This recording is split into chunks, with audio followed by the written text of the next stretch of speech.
I'll grab all of the multi-million-dollar audio equipment that's surely inside here. Truly. What have you. Oh fuck, Ganoush. Hold on, I gotta separate you, brother, respectfully. Guys, Oh, say hi and bye to Ganoush real quick, because we're live. oh. Bye. Bye, guys, I guess. Fuck. Aloha.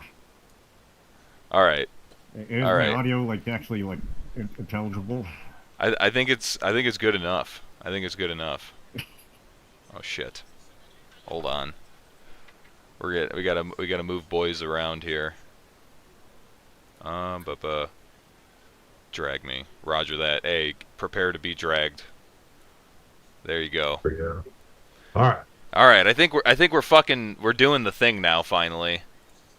Guys, welcome back. Oh my God, the stream is massive. I have to resize it. Gentlemen, welcome back to the Uncle Scrogy fucking YouTube Goonsday Prepper stream extraordinaire. I understand that the bottom half of my webcam is cut off. I really will fix it in a moment. However, today's a special episode. One, because it's the first day of Lent, which is very based. And then also because we have a massive panel of homies here.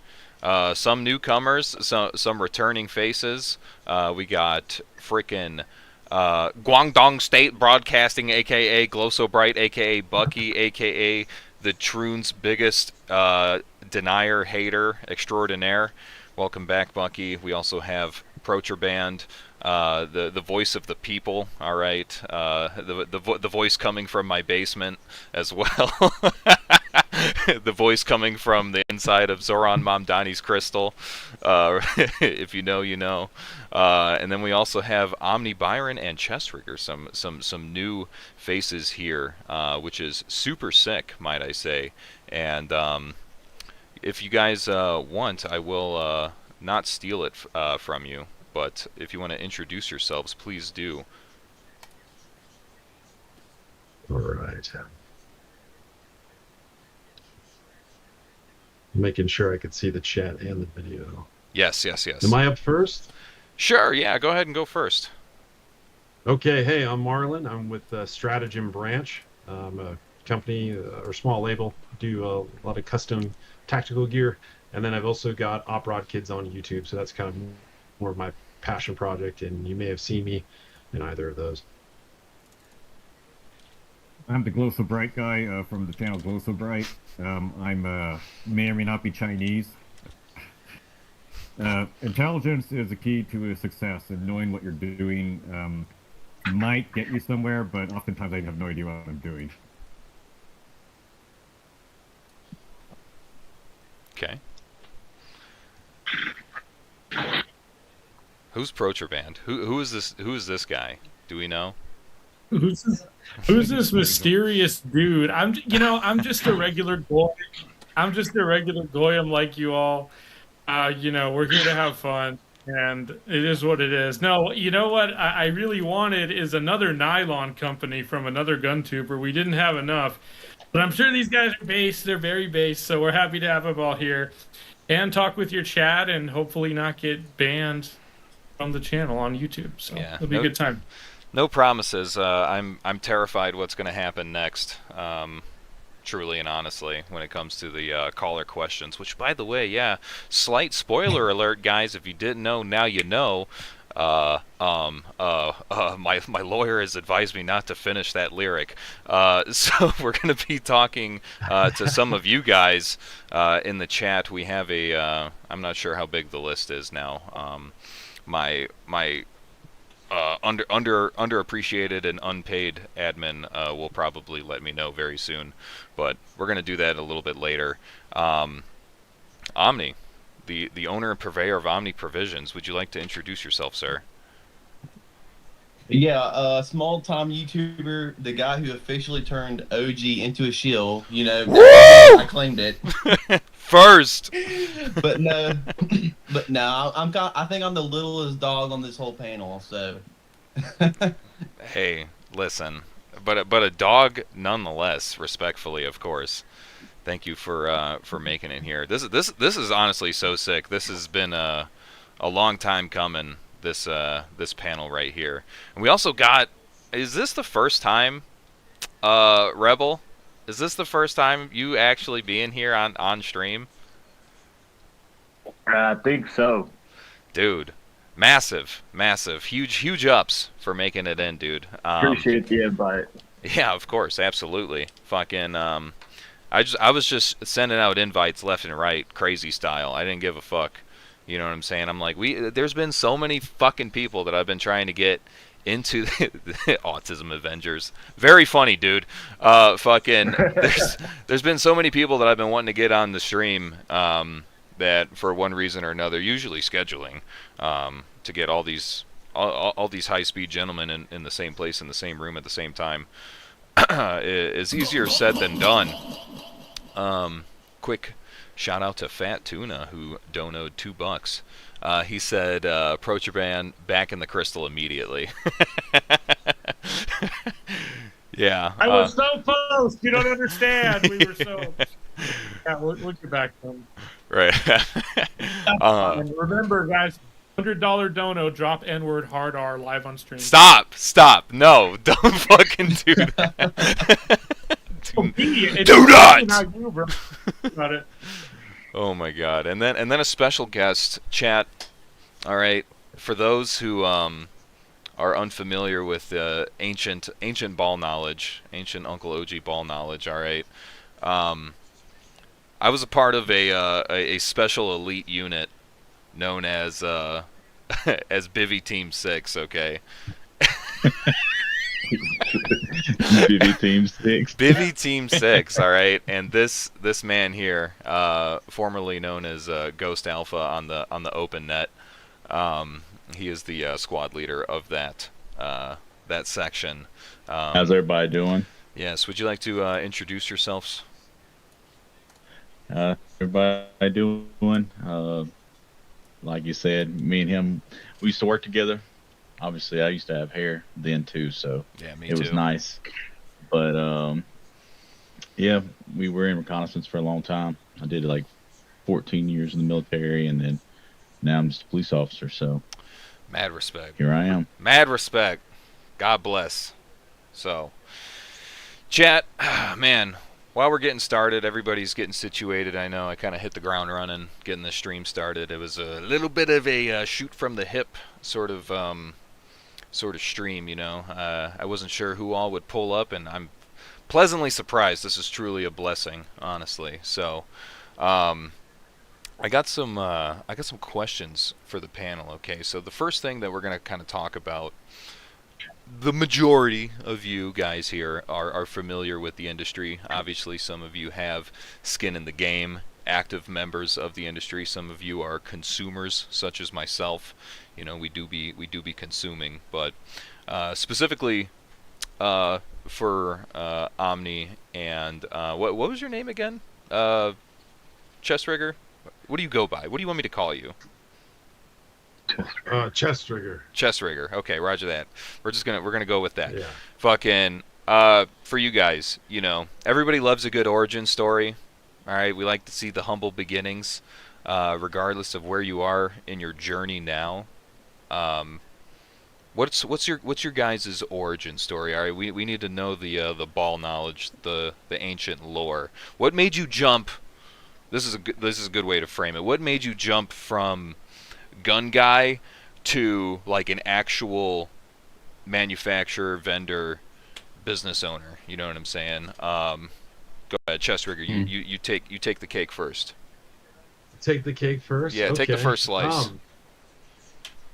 So funny enough, I was more of a radio and headset guy.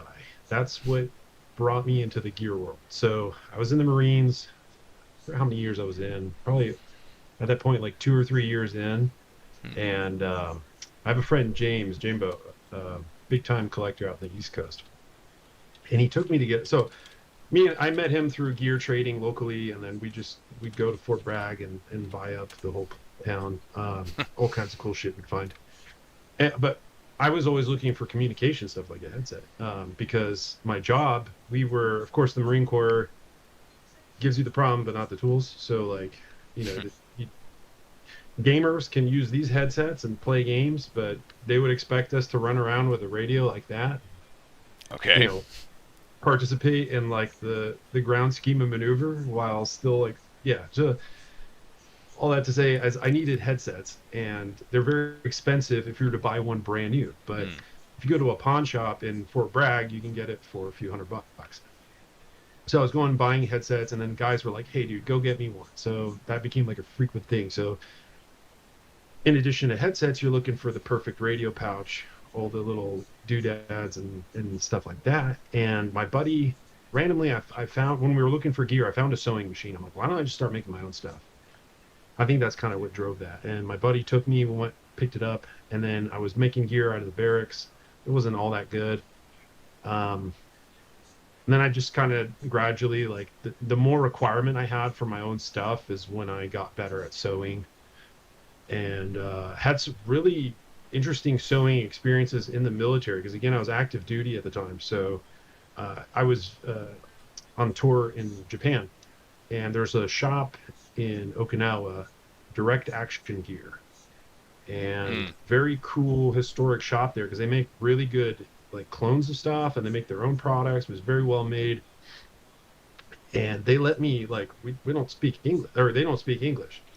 No shit. But I told them I needed to do something, and they're like, well, we can't do it in that short amount of time. And then I was like, hey, can I use your stuff? And they were like, yeah, sure. So they like let me go sew in the back of their shop and stuff. Really shit. cool, because like, again, I'm a total stranger. I walked about like 4 miles or 5 miles from the base that I was at to get there in the morning. I'm a total stranger, right? I'm using Google Translate on their phones to communicate, not on mine. I didn't have that. And I'm sewing, and there's like Asian ladies sewing around me, and I don't have any, like, I'm just minding my own business, and like they're letting me use whatever fabric I needed. So I made a really cool helmet cover. Nice. And came back from that deployment, and I started making stuff for my next deployment because they were pretty close together. When I came back from that, that's when I really started Stratagem branch. That's like 2020 time frame. That's when like the label got more noticed. And then 4 years later, in 2024, I was medically separated after returning from a deployment, and it was like, all right, I got to do this for a living. So that's where I'm at now. I moved to Arkansas in August of last year, so I'm here in Hot Springs, Arkansas, and my focus is typically chest rigs, but I do other little niche nylon solutions. I hate that term. God, Nylon solutions. it's just overdone, right? So vague, right? So that's But cool. I hope that covered. Oh, and I did get a sew in Africa too. Like, I've made gear in, like, I'm an American that's made gear in Africa. I want to throw that out there. Hell yeah. So So when you you got out and basically just hit the ground running like right away. You're just like, yeah, this is it, dog. This is what I am doing.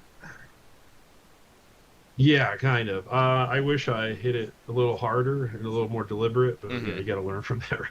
I mean, dude, So it's to get out like that and then just automatically know what you're doing is, I'm sure, a challenge, especially when you're going from, being in the military and just being told what you're doing every day for the entirety of your time there, to all of a sudden being like, I'm the owner of a fucking business now, and I also make my own production and products and all that, and I'm solely responsible for it.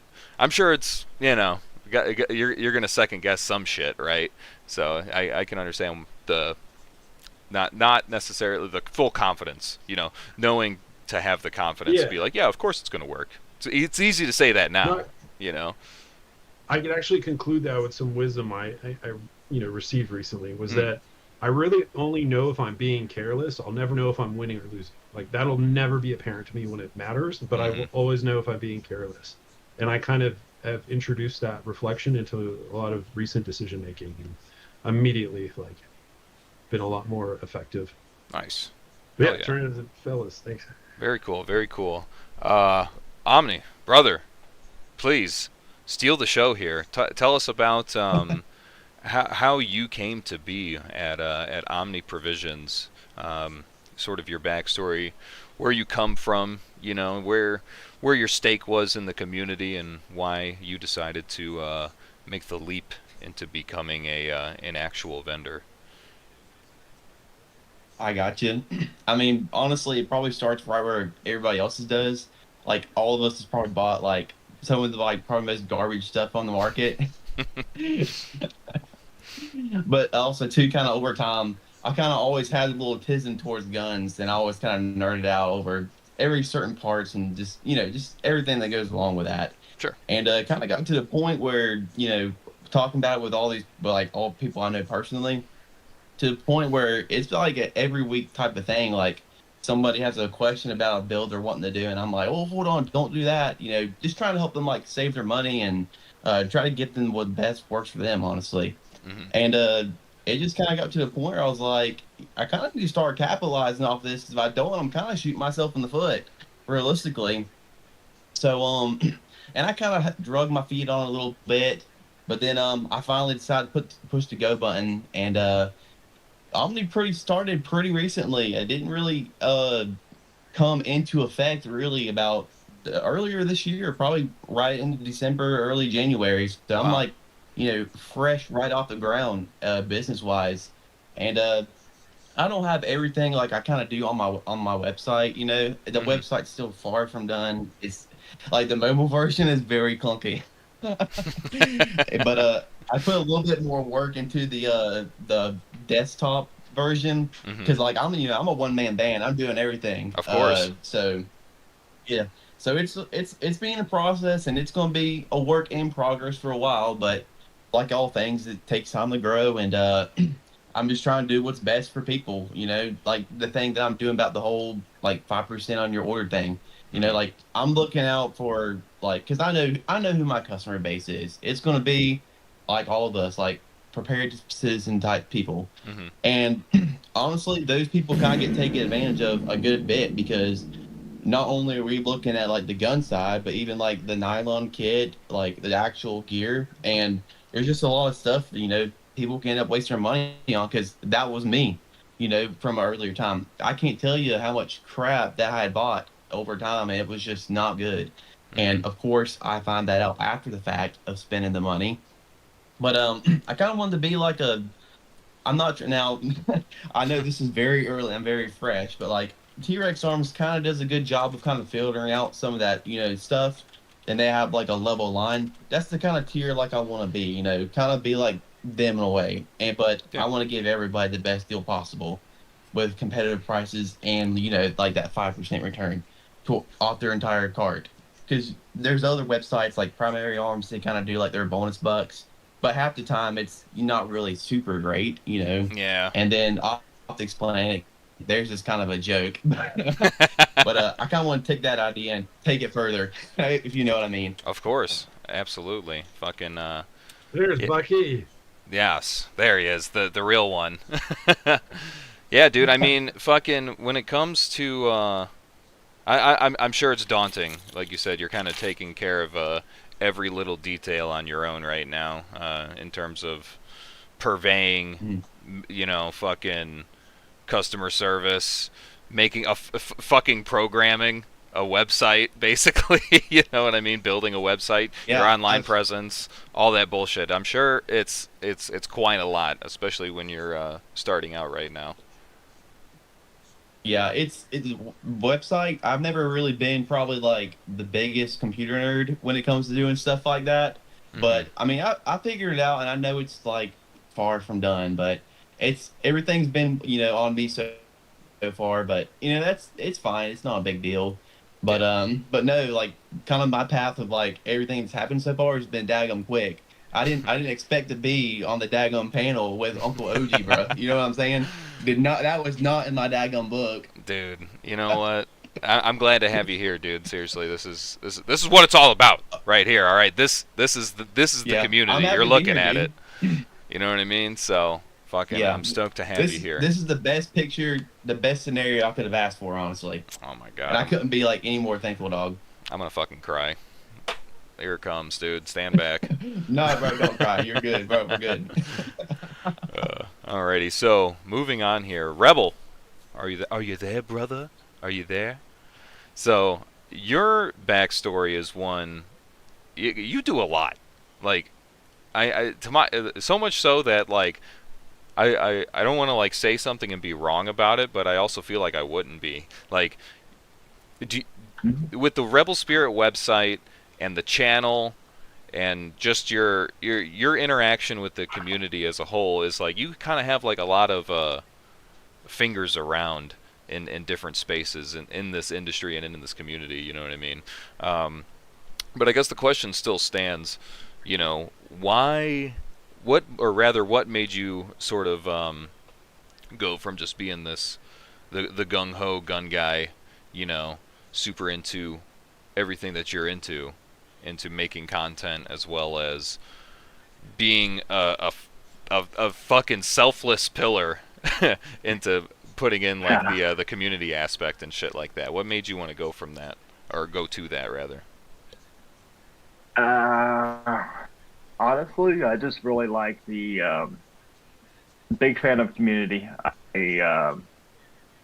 Whenever COVID hit, I really saw the community everywhere just fall apart. Everyone turned on everyone. It was nothing very pretty to look at.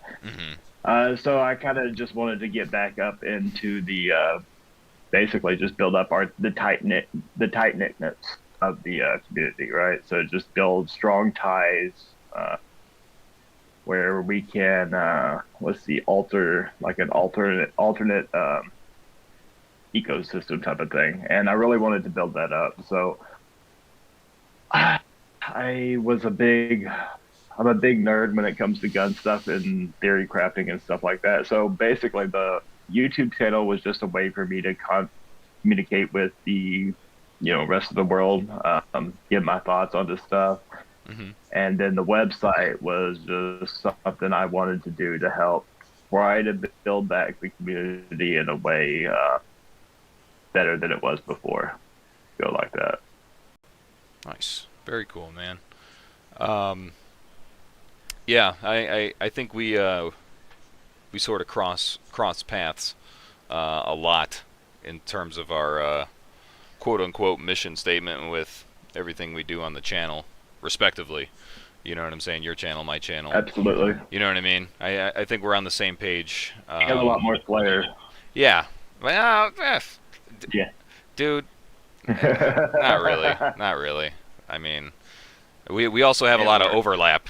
If I think is a better way to look at it. You know what I'm saying? I've never really been super interested in, trying to get like a lot of followers or a lot of subscribers or anything like that, because the way that I see it, I'm like, the product that I try to deliver to you. All right, here's a little bit of OG ASMR for you. Fucking the product that I try to deliver to you, the viewer, is sort of the unfiltered, unrelenting, unchanged. That's the most important part to me. The unchanged gun community content, gun tuber content. You know what I'm saying? Something I've been saying for a while is keep GunTube in the backyard. Keep it in the garage. Keep it out of fucking Hollywood. You know what I'm saying? Once you start, I agree. Once you start pushing for, you got to start doing the mattress. You got to start doing GunTube on top of the mattress. Exactly, dude. Sitting on the couch. You know what I mean? Fucking, I love it. That's like the most entertaining shit to me.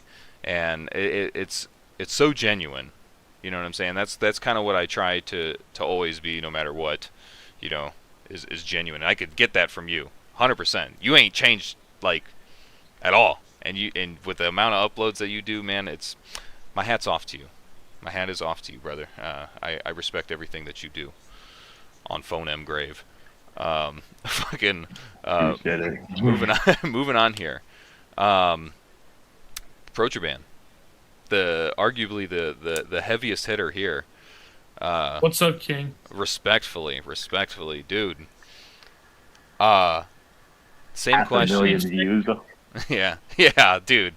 The fucking your interaction with the community is one that I wish I could like aspire to do. I have the ideas, but I don't have the fucking the brain cells to pull it off. I'm saying your brain is so much fucking bigger than mine, and I'm jealous. I'm fucking It's so jealous. big. It's I can't even get. there's so many it's busy out wrinkles. of me now. There's so many fucking wrinkles in there. You can't even guess how many there are. But you know Well, the I question. really- Go ahead. Sorry. Well, to all the creators watching this, I really have to tell you, videos that I'm the most proud of, and I think, oh, dude, this is gonna pop off, have the shittiest view count on the channel right now. And then I throw out some random shit, and the algorithm picks it up. So I really have no idea what's going on. I'm just along for the ride, kind of like you guys are. But I do try to see if there's a need of like people need something filled to talk about. I try to fulfill that. I try to be that voice in GunTube that I feel like maybe it wasn't there or maybe wouldn't be there otherwise. But Yeah. that's my motto. I'm sticking to it. Hell yeah, dude. And that's kind of what I'm saying is like you fucking you know what you say what everybody's thinking. You know what I mean?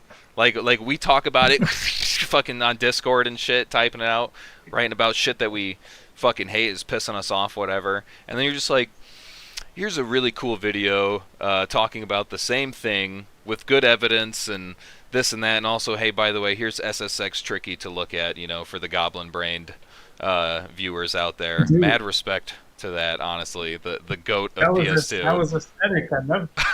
I loved it. No, it's good to say what you're thinking because you'll piss a lot of people off, which is not always. You know, I'm not gonna get invited to the GunTube Awards or the Gundies or whatever the fuck that gay thing is, but no, it's all good.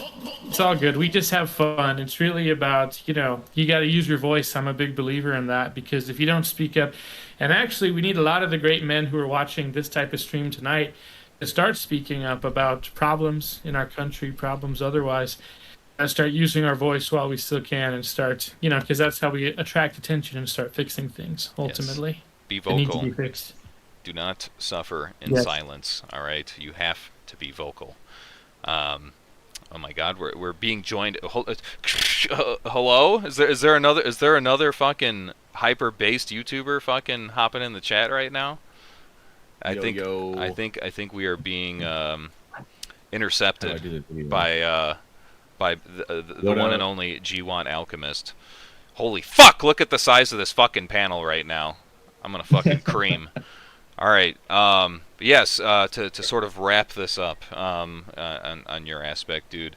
I'll put forth the same question to you, brother Prochaban. What motivated you to go from, you know, the LARPer gun guy, fucking buying kit and thinking it's cool, and to going on YouTube and being a hyper-zaced, Agarthan fucking warrior? Well, appreciate big talk. I don't know if we're getting into Agartha, but I really appreciate the kind words. You know, I was honestly just watching a lot of GunTube content, and I would, you know, you latch on to certain creators, and I felt like what was being said on certain videos was maybe not the whole story or maybe the full picture, and I just wanted to get out there and make sure I could make a video to, you know, kind of really be honest about whatever this is the experience of XYZ. Mm-hmm. And maybe are people being led a certain way because somebody got sent X gun in the mail. I view a GunTube video, if somebody got sent a gun for free, I kind of discard that video.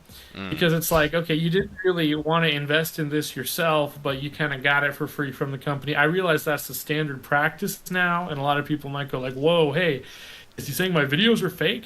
No, I'm not saying that. I'm just saying it needs to come from a place of, you know, the average guy can relate to and make sure the stuff you're putting out there has a solid why behind it. Kind of like the Nut and Fancy philosophy of use. You guys out there? The goat.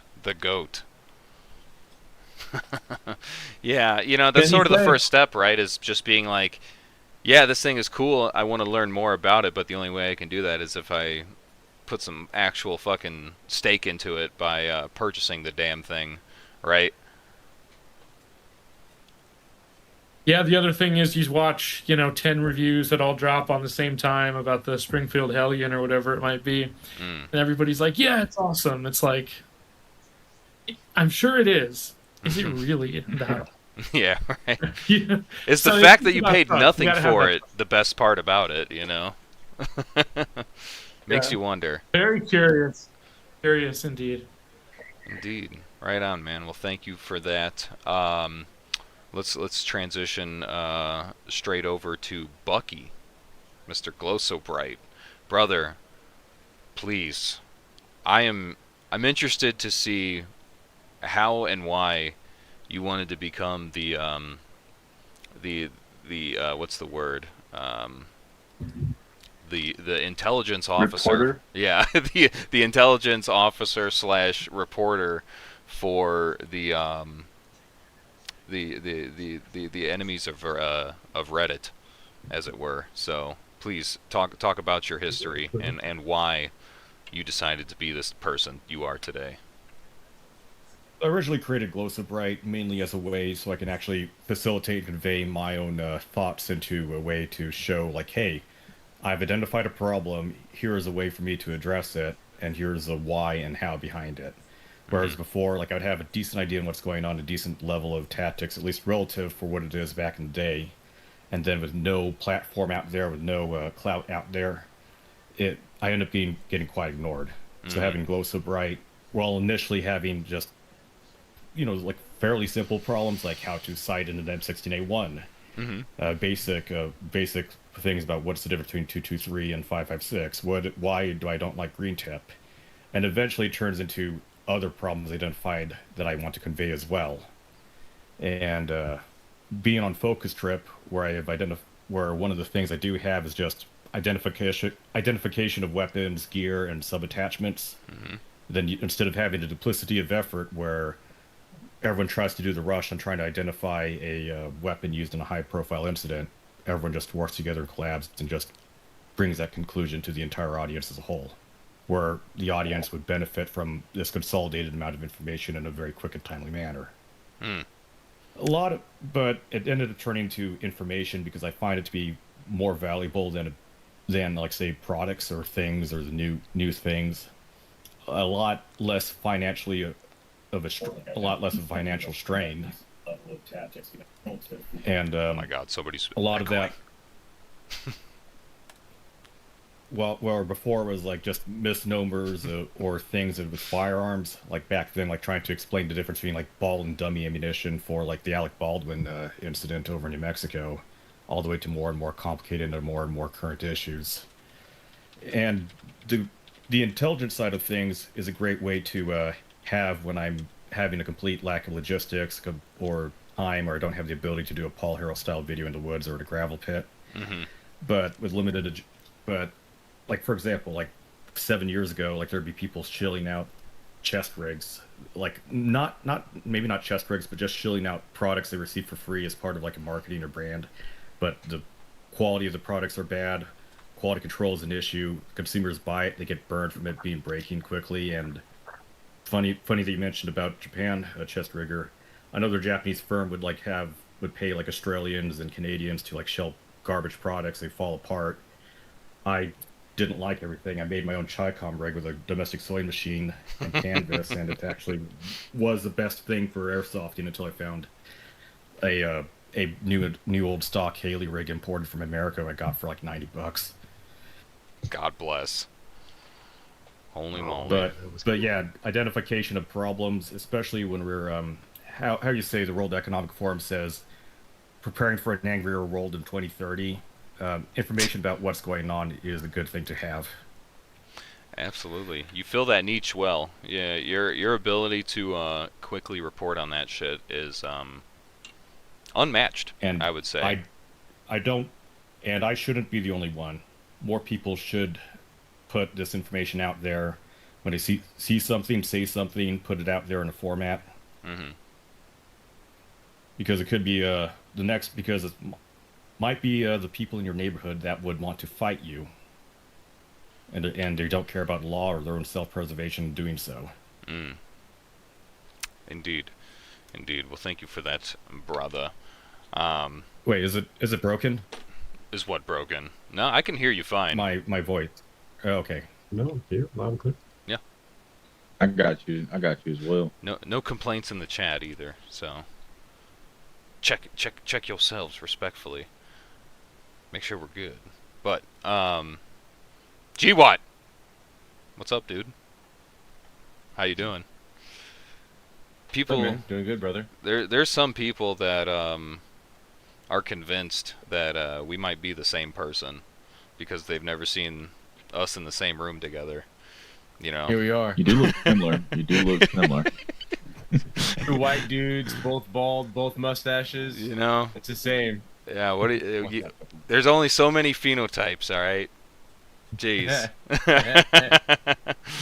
But man, your channel is one that I always am ecstatic to talk about. I'm always ready to glaze your channel and the work that you've put in specifically for the community and filling out your niche in terms of knowledge transfer and stuff like that, and in a way that is digestible for the layman, you know, for those who have ears to hear and eyes to see. You know, it's just like, here it is, unfiltered, fucking unwavering. This is the cut and dry of it. There's no fucking slop madness with it, or, you know, your channel is one that I highly respect. And so, you know, for those who don't know, or rather to just sort of shine a brighter light on your background, why did you go from being gun guy / ex-military guy to the YouTube thing? Yeah, I just ultimately I saw a lack of this area. Nobody was really talking tactics. You know, there was a million people talking about, you know, what gear to use, what gun to use. A million people talking about how to reload fast, how to shoot accurate, you know, and all that stuff's good. All that stuff's got its place, but there was nobody really talking about how to actually go do a patrol, set up a defense, conduct a raid, etc., etc. And yeah, you know, it's something been on my mind for a long time, and as times progressively got worse and worse, I just felt at some point it was time to go ahead and get started. There had been some people, not to go down the rabbit hole too far, but there's some people that kind of were doing similar stuff to this, but they weren't quite hitting it the way I thought it needed to be hit, and so eventually I just decided I had to go ahead and start making videos myself, so here we are today. You said, you know what, these guys fucking kind of suck. We're just gonna be better. It's basically I'm the looking long at and the that short board of he's it. got behind him. Dude. Yeah, I've been recording all day. It's already up. It's guerrilla warfare OPSEC video is what this whiteboard is about. You gotta get a super special book for knowledge transfer. Yes, behold, Intel. Yeah, dude. You're like fucking relentless with it. I'm quite jealous of it. I wish I could upload as much as you do and not run out of ideas. You know what I'm saying? It's highly respectable. Yeah, I've got a Discord that loves to give me good ideas. I've got you know, when I first started, I wouldn't have thought that I would have had this many ideas, but I just before I'm ever out, I've always got another handful planned, and I just keep on crushing it. You know, I was in the Marine Corps for 8 years, did militia stuff for a couple handful of years after that, pretty closely. So for like about 10 years straight, I was just patrolling in the forest, and I'm just taking all of that military knowledge and trying to put it in terms that civilians can use and also adjust them. You know, we don't have frag grenades, we don't have claymores, we don't have 240s, right? There's nothing wrong with learning about those things, but at a minimum, there's going to be a period of time between now and you owning those things. So what does that look like? How do we do stuff then? So, you know, adjusting things according to my personal expertise and opinions to be accommodating for those realities of logistics. And yeah, my teaching style is just like, if I had a group of 10 dudes and I had to go take them out and do whatever the subject is, and I was like, all right, dudes, before we go, 15 minutes, here's what I have to say about it. That's like, I just make that video and throw her up there. And lo and behold, people fucking love it. No. To no one's else's You're surprise. doing everything totally wrong. You're doing everything totally wrong. You gotta state exactly as it is in Army doctrine, no changes at all. Yes. Civilian considerations, logistics. Literally just read from the fucking FM. From it. And then whenever you have products out there or a piece of equipment, you got to say that it's both good, bad, pending, inconclusive, and overconclusive. Truly. Fucking, we got a couple donos here from Phil Kucherful. He's saying, I'm assuming to you, GWAT. He said, just say Trench made me do it. For $5. We're On He was a topic contributing right there. factor. He was a contributing factor. Grantham showed great potential, but seemingly fell short in many ways. He Yeah, kissed the wall. definitely. You know, Yeah, many such cases. that's true.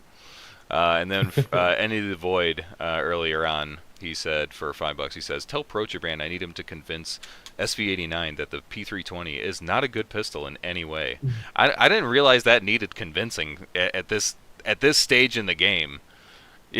At a minimum, with so many other quality options, like why even take the chance? You know? Yeah, I think statistically he's probably saying, well, I'll probably be fine, but it's not a game I'd want to play. I do deeply care about SV89, despite his reputation, and I want to see him safe and able to make children in the future. Yeah. But that's his choice. I don't want to see him get shot by his own pistol. That would be gay. You know, Never a good way to go. No, that's cringe. We don't need to do all that. So, thank you guys for that, for those donations. So moving on, this is a question topic, I guess, that we could talk about for the entire panel here. Which, by the way, guys, if you're enjoying the stream, please like the stream. That's all I gotta say on that. Fucking talking about the industry as a whole. I think this is a good segue talking about the 320. What is a trend that you hope dies in this industry that you just wish did not fucking exist anymore? Whether it's a trend, an idea, a product type, a product, if you want to call them out by name. Whoever would like to go first, whoever's eating at him, that question's eating at. Go ahead and fucking take it from me. We're thinking about it. Okay. The automatic rifle, the ARP. Okay. Holy shit. Yeah, everyone at the same time. Prochabrand, you go first. You're the guy. You're the guy to talk about fucking shitty trends. Yeah. I think the super high optic trend is slowly dying, like the 226 and higher. Mm-hmm. I think 193 is going to be the max where guys put it. I think that's one that we'd like to see go. I honestly think, and this pains me as an American, but I think the days of feeling like, I need to spend $1,000 on the USA-made optic, otherwise I'm going to get killed in the streets, is sadly over for our American manufacturers, and there's a number of reasons for that. Mm-hmm. I think the black pill on that is war with Iran soon. And so they realize the demand is going to be all over, all kinds of crazy high. But I think that's one. I think people are starting to look at the Hollow Sun and other optics. It's so good. And where they might be just as good. Maybe they actually are. I don't know, boys. And I'm a proud American, obviously. But I think that's one where people have way big money than they used to. Yeah, it's a weird hill to die on, in my opinion. The whole American-made optics only type shit. It's just like, show me an American-made optic fully and thoroughly that hasn't cut any corners or anything like that. You know what I mean? In terms of production, sourcing, anything like that. It's just like it's not as good as you think, in my humble opinion. It used to be the primo, right? It used to be the absolute top, and correct. These guys, Holliston, started copying Take-Awake, multi-reticle, solar, side-charging battery, and then Trijicon. I love them, but we're expected to clap now when they come out with the RMR in green. It's like the green dot has been there for a long time. It's not new. It's not new. It's not cool. It's not groundbreaking. Give us something better. I love America, but we gotta do better. Truly, and honestly, quick I mean, dono. to be fair, we've never been an optics country. Like, that's always been a German, European kind of thing, Yeah. I mean, that was something that we just recently picked up on. We do pretty well. Indeed. Quick dono from Entity the Void, $5. He says, this 300 blackout trend and the Q/boombox style rifles need to end. Man. Yeah, that's true. Wildcats in general, it's a civilian thing. It's people who've never been in like the military or probably law enforcement either. just fucking love whatever some new weird ass caliber is because it's got 50 foot-pounds more at fucking 200 yards. Like, who the fuck cares? Why? Stop. And it's Stop. 5 times as expensive too. Yes, can't find it anywhere. Like, well, I don't care, I'm not at war. Yeah, but you are, like, in life. Yeah. You run out of ammo. You go to a gun range. You bring your ammo. Do they sell fucking 469 Wildcat? No, they don't. No, they your magazine don't. breaks. Does the gun shop sell one? No, it doesn't. Your bolt breaks. Does your buddy have an extra one? No, he doesn't. Yeah, you're fucked like Chuck, bud. Super fucking cool Wildcat round, dude. Yeah. It was good for 10 minutes, you know? Like, if you could show me that, like a 6 arc or something like that, if you could show me that platform and then, like, in the next frame have a pallet of ammo to go with it, I'll be like, okay, cool. What you got? What's your game plan? Like, The thing is that pallet ammo doesn't go with you everywhere. You don't carry 3 extra rifles worth of spare parts and a pallet of ammo in tow everywhere you go. And again, even if we're talking just like, there's never a conflict. Just like in life, you're at the range, you run out of ammo. If you got your magazines, your ejector breaks, like your range trip over, pack it up, go home. The end. Yeah. Enjoy your Wildcat round. You're driving a or shooting a 1 of 100 rifle, basically. You know what I mean? It's just like, oh fuck, I gotta special order this shit, I guess. You know what I mean? I fucking buy it from a boutique fucking purveyor of sorts, you know, because I'm trying to min-max to the absolute last decimal point fucking velocity and accuracy and fucking bullet trajectory and blah blah blah and whatever else fucking buzzword bullshit. It's kind of retarded. And all the standard calibers these days, there's nothing wrong with them. You don't need the extra 20 foot-pounds of pressure or whatever the fuck you're going after. It's unnecessary. 5.56, 12 gauge, 9mm, 22 long rifle, 6.5 Creedmoor, 308. It's fine. 300 Win Mag, 338 Lapua. That's it. You really Yeah, don't but need 6.5 anything else. Creedmoor wasn't. Someone talking like you would have been talking about 6.5 Creedmoor 10 years And that's ago. true. 6.5, Yeah. whatever the name. Yeah. Listen, there is truth to it. And now, just literally as of like a couple years ago, 6.5 Creedmoor has crossed over. And it's not that it's not that I love this caliber. Or don't. It's literally, if your bolt breaks, can you get another one? Do they sell ammo at the gun shop? Does your buddy have one in his gun safe? If the answer is yes, it's not a Wildcat anymore, you're good. If the answer is Okay, I no, see what then you're you saying. So probably more should treat commonality. Yeah. It's Yeah, kind it's of- literally You just about like how it. common is the round. Trial by fire. That's something 6.5 I has think about. lived. It has, it's popular enough. You go to Walmart, you go to Cabela's, you go to Bass Pro, you go to your cop shop, you go to your gun shop. They're gonna have 6.5 Creedmoor stuff there. Okay, it's not a Wildcat anymore. Yeah. Cool. God bless. Anybody else and any other gripes that they wish would just fucking end? Respectfully or Yeah. disrespectfully? Yeah, I got one. All right, Omni, go ahead. He's got it. I think it's hilarious how every company and their mom thinks they have to come out with a Piston style AR of some kind. Like Palmetto Damn State, right. like how they're coming Dude. out with like the whole Jackal series, and now it's turned down to like what is it, the AXR or something like that. Yeah. Like I don't get why so many companies want that design. Like what was ever wrong with the AR-15? Nothing. Direct impingement is fucking fine. Like all of the 15 is Old Testament, Piston is new. fucking and a lot of like the pros that you think are associated with, you know, piston driven guns, like, oh yeah, it fucking handles suppression better and fucking, you know, it's not as finicky with gas and shit like that. It's just bullshit. It's not actually fucking true. If it is better, it's like What? so you kidding? marginally fucking better. Just marginally. Oh my goodness. Yeah, who would have thought, right? Fucking, and not to mention you're running a fucking unicorn build that fucking is heavy as shit, expensive as shit to get into typically.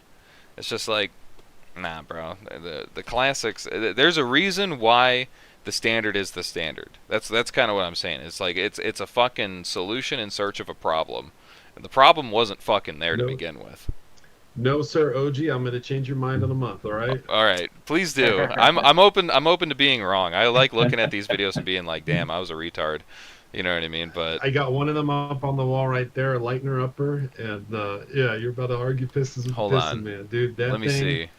I'm looking at it right now. 3-ounce buffer, Okay, so it's just a regular carbine buffer on the back end. Okay. I don't, off the top of my head, know the weight, but it's pretty negligible weight considering that it's a heavy barrel.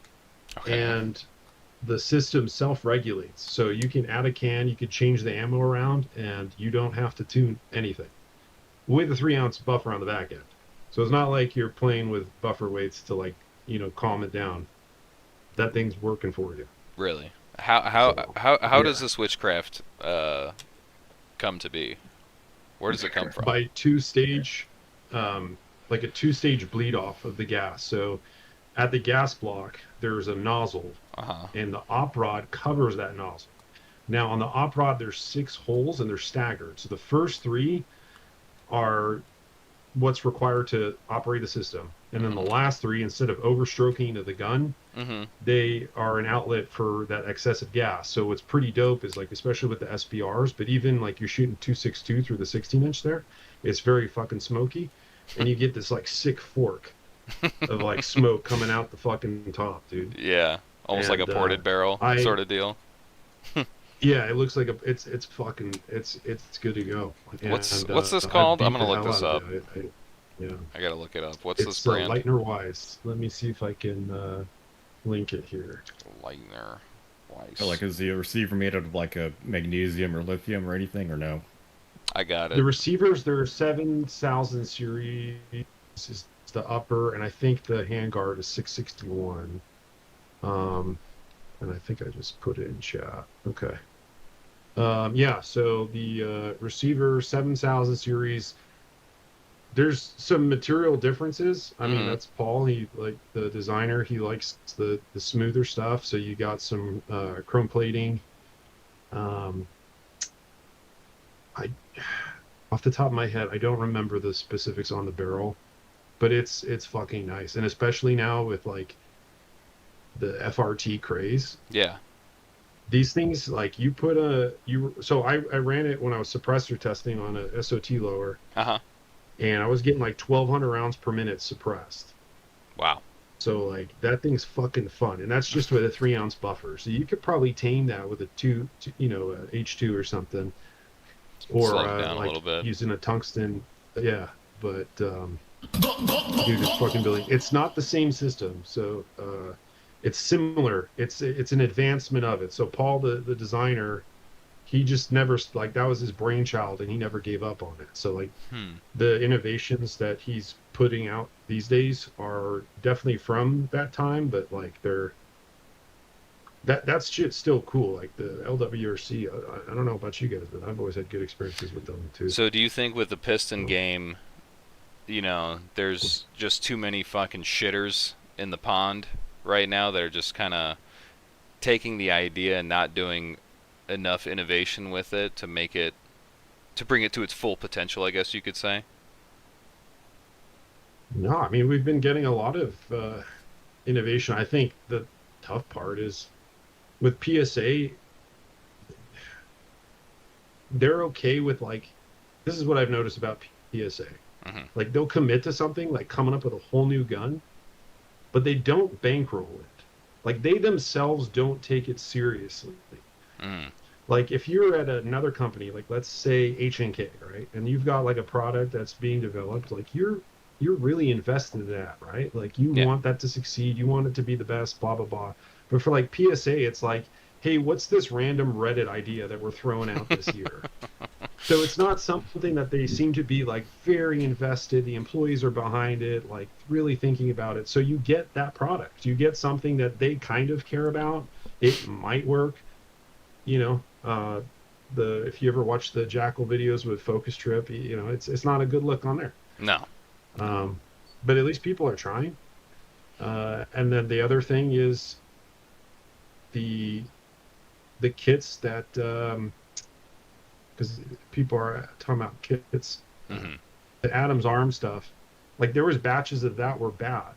Yeah. But because of how they're kind of like acquired on the, they're on the back, not back net, but like you find it on tax swap. You don't buy it directly from them anymore and shit like that. So you might get a bad taste in your mouth from something that was just out of spec. So I see. It just really depends. But I mean, if you look at what, H&K is their European lineup, not the 416s, but the newer stuff. It's all Piston. Yeah. And other companies are following suit. I mean, CZ, like that's a company that's been taking all that data from Ukraine. So, I definitely think it's the future. I just think in America, everyone is very lucky to have a cheap AR-15, that they don't really need that marginal difference jumping from AR-15 to Piston. But So you think definitely my Piston? favorite So you do option. think Piston is better?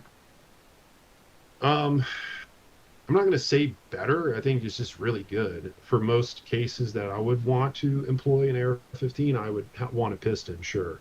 But I don't think it's necessarily better. I think if you're like the average American, I think you should own something that's looks similar to a Colt 6920. Stupid simple. You can go on YouTube, a kid in the military that's like, he's a private or something, maybe making a video on the internet about disassembly. You can learn from that, right? Like a lot of information, a good ecosystem, if you want to use that silly fucking term. So I still think like the AR-15 has its home, but yeah, if you've got the money, why not get a good Piston setup? Oh yeah. That's Optimistic. based actually for recommending the 6920. I've been a 6920 enjoyer for a long time. I don't know if people know this, but the price has essentially been the same since like 2013. So with inflation, they are like way down, and you could argue maybe it's cold different than it used to be. I don't know, but yeah, tremendous value. Great observation, sir. Not sure I agree on the Piston stuff, but that was a good one. Optimistic. Hella optimistic about Piston setups, I respect it. I don't know enough about it to really be like, yes, I've explored every fucking avenue. I've looked at every manufacturer. I've read all the data, and I've come to the conclusion that they're gay. You know what I mean? It's just like, generally speaking, in my fucking, which is probably a huge hindrance, way to show my ass in the wind here, but at my price point, Pistons are sort of not viable because they're just not reliable. You know what I'm saying? So, but that poor fag problems, right? But it's cool. I'm actually, I got the website pulled up here. The Littner Wise shit. I want to look into this. This seems cool. Should I find myself with $2,000 next month around the St. Patrick's thing? So Yes. it'll be too easy, man. Yes, absolutely. We need to get together. That'd be fucking fun as And hell. we have that concept for the, I won't spoil it because it was actually a cool idea. So Yes. we'll have some goons for that. It'll be a good time. So Yes, dude.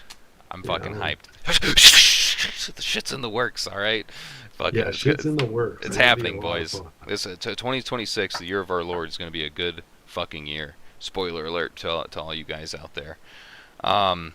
Anybody else from the other side of the panel here, over here on this side? You guys have anything that you wish would just fucking perish in the industry and the community? $4,000 pistols. $4,000 pistols, fucking race pistols, or not even race pistols, just guns that think they need to cost $4,000. Are you talking about like fucking 2011s and shit like that? I'll take a stab at 2011s. Yeah, I think they're overhyped. Hell yeah, yeah. They're cool. It's cool what you can do with a really nice gun. Mhm. That's cool. But everyone seems to be like, if you're not really going after a 2011, you're not really trying to push your limits with a pistol. And I'm like, I don't. Here really we agree go. with The that same at old all. song and dance from 1911. Fucking nerds. You know what I'm saying? It's just the Not to next mention iteration. The amount of people that can like outshoot a stock Glock is very, very slim. Exactly. I mean, whenever if you can really tell me that your Glock or whatever stock pistol is hindering your performance, then okay. But I would really like to see that. Welcome to the big leagues, bud. You know. That's probably that's going to be fundamentals when it comes to that. Like it ain't got nothing to do with the gun at the end of the day. Exactly. If you can't shoot, you can't shoot. If you throw a $4,000 gun in my hand, then I'll be all right. But a brand new shooter, they're going to be all over the place. So yeah. Well, it's cool to see like Pew Science, right? Like what he can do with a $4,000 gun. Like that's He's a pretty fucking cool. psychopath, Like, dude. That dude's nuts. Yeah. Like actually. Yeah, he is. I He fucking. is, but everyone seems like What's that up, seems to be. AppTac with 2 shekels. I'm here for the LGBTQ plus LMNOP gear meeting. You're coming Yeah, into he's the cool. full He swing. makes slings. If you guys need They're slings, called brutality matches. Yeah. Yeah. Makes slings. Very cool. Well, hey, fucking. Well, I know YouTube's kind of gay about linking links and stuff like that, but if you have a website, fucking share that shit here. do not complain about staccatos getting or police getting staccatos. Like, come on. Do you know how much that job fucking sucks? And they finally get something nice, and you want to take that Yeah. away from them? Most of them get They 320s. did the same thing in my county.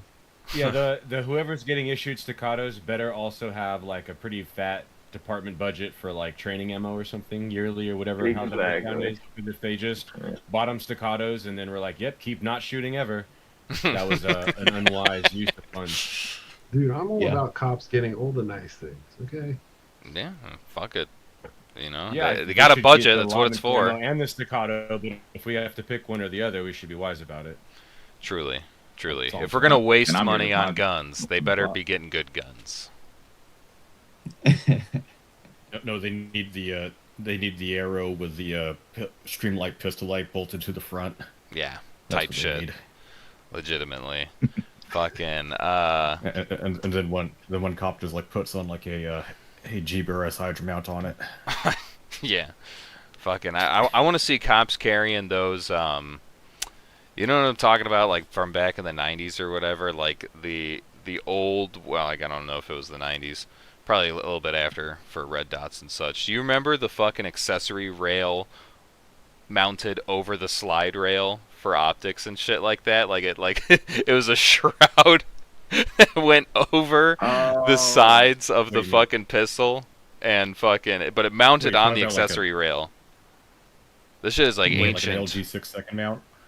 Dude, I don't know the fucking names. It's not like I have one. I'm Maybe just No, like, Bucky's talking about. So Geisley made something similar to that, Mhm. and like no one really cared about it until it was discontinued, and because it was an item used typically by CAG, what? they have a high premium secondhand, like probably $1,000 or something ridiculous. So it's collectors. But they're pretty cool mounts. They were for Glock 17s, I think, or 22 or whatever like CAG was using, and it was called 6 seconds because they have 6 seconds to go into like a tubular situation, whether it's like a bus, train, or airplane, and they need to be able to just neutralize the hostage taker. So it's Yeah, still interesting. around apparently. It was like a product where like slide mounted red dot sights weren't as robust or as proven yet. Right. And also you don't have to deal with the issue of like reciprocating optic, which is like actually shooting like a 6-second mount, or where the optic is like fixed over the slide and not reciprocating with it. It's significantly easier to shoot and track targets. Makes sense. That part makes Like sense. A lot of the old school 90s competition shooters where they have like a Seymour sight or like a tube Tasco sight or tube old school aim. Yeah, that's what OG was talking about. Yeah. Yeah. And, the old. and those are a lot easier to shoot than like a slide mounted red dot. Mm-hmm. Yeah, I always thought that I mean, shit they're was more funny. comfortable if you're not like a lot of us carry out of a inner waistband, so that wouldn't make sense for most of us. But out of an outside holster, it's actually not that like insane. If you like, I mean, especially ever, now, shoot like it's with one. not something I dislike, but the new trend of like pistol PDWs or appendix carried PDWs, like the Flux 365 and whatever would make for the ARC stem. Mm. Not a fan. Not a fan Well, of it's where not very- that's going.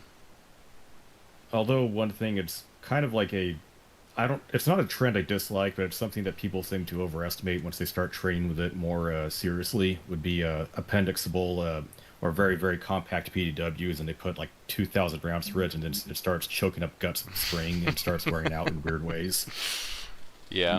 Because it's like having 40 caliber cartridges and 9mm pistols. Like the package remains the same, but the cartridge itself is like relatively big for the handgun. Therefore, you get the whole thing to like puke out faster and wear out.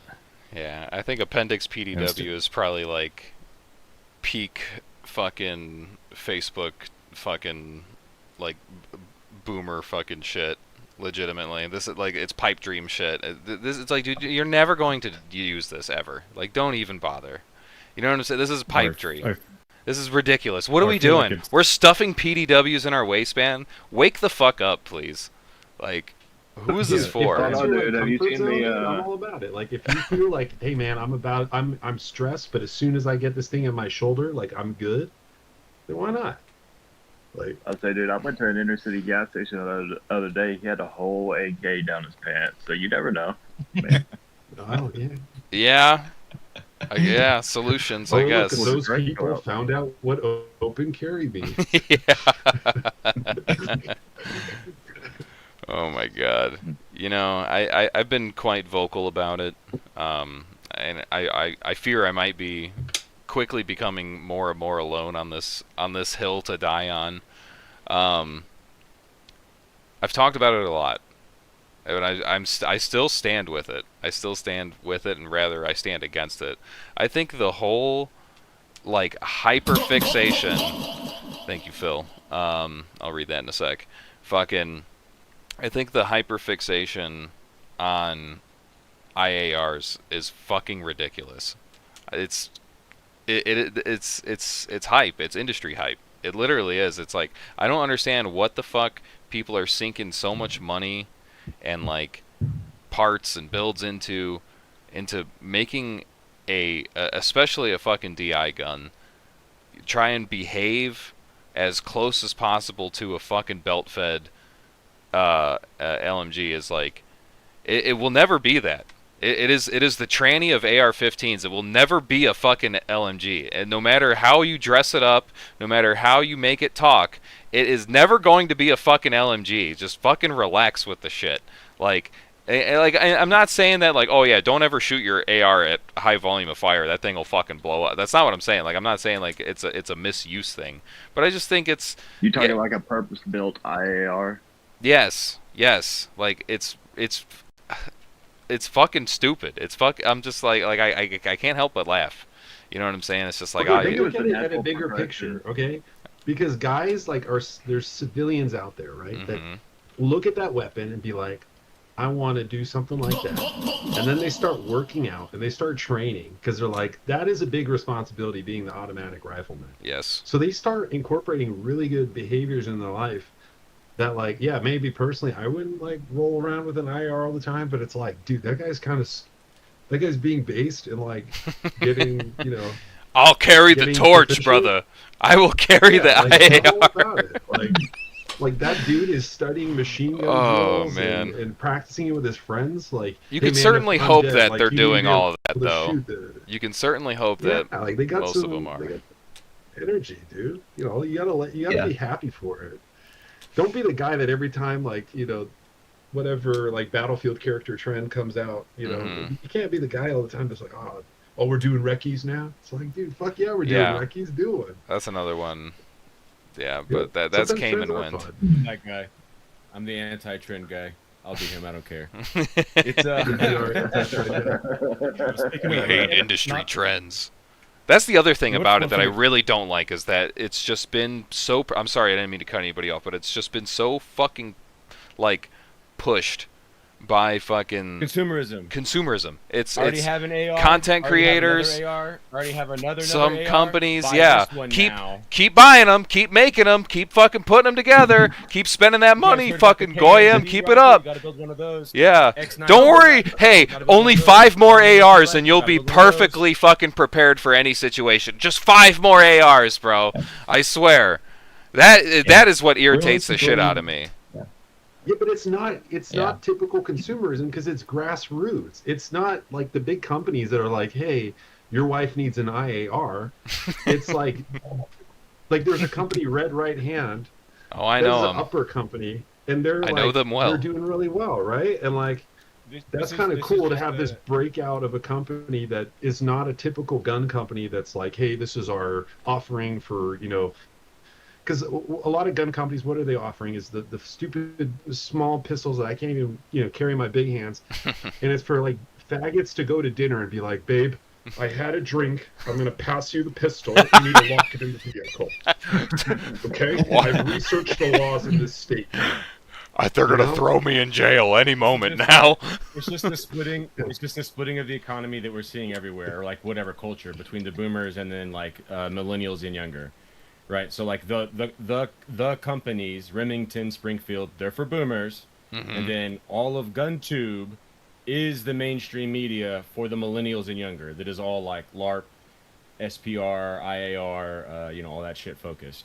So like I disagree. I think red right hand uppers and blue jean operators and all those, et cetera, is like the mainstream gun. I get that they're not Remington, they don't have a booth at SHOT Show, but like to that point, who here gives a fuck about SHOT Show?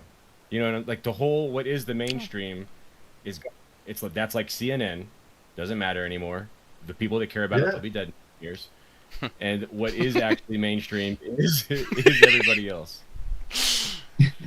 But Yeah, those are I our gotta boys, agree with they're David. from our trenches. Like maybe they're a little different in thought, but like everyone in this panel, I'm sure, can touch one of those dudes and be like, hey, you're actually like making a some sort of wave, which is pretty cool. Whether or not it's valid, I mean that can get exhausting trying to like assess how valid a concept is. But I mean, I think it's cool that like this company and all these dudes are making these videos, and yeah, it's neat compared to being force fed something. Like again, like the whole like the rose gold pistol that you're gonna buy for your wife this Valentine's Day.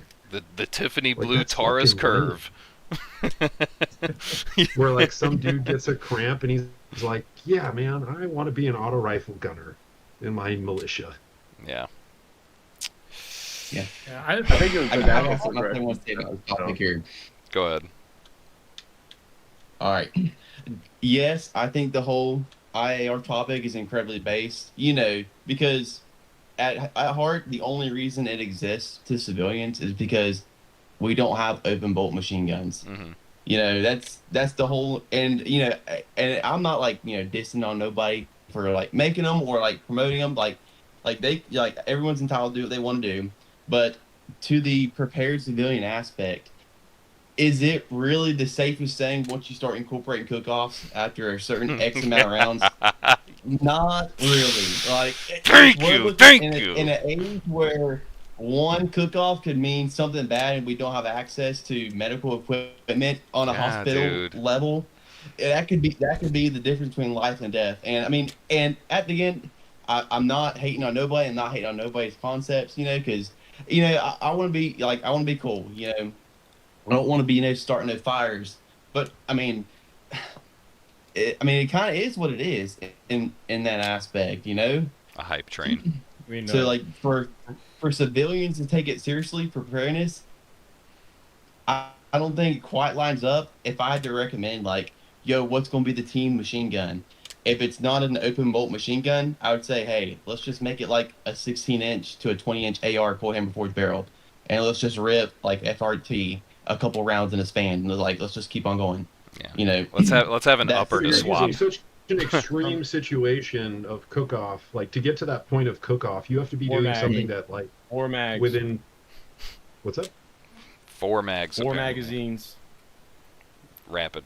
I mean, that might be one example of a gun, but That's the one example. That is the standard. You can look it up. Everybody Google it right now for yourselves.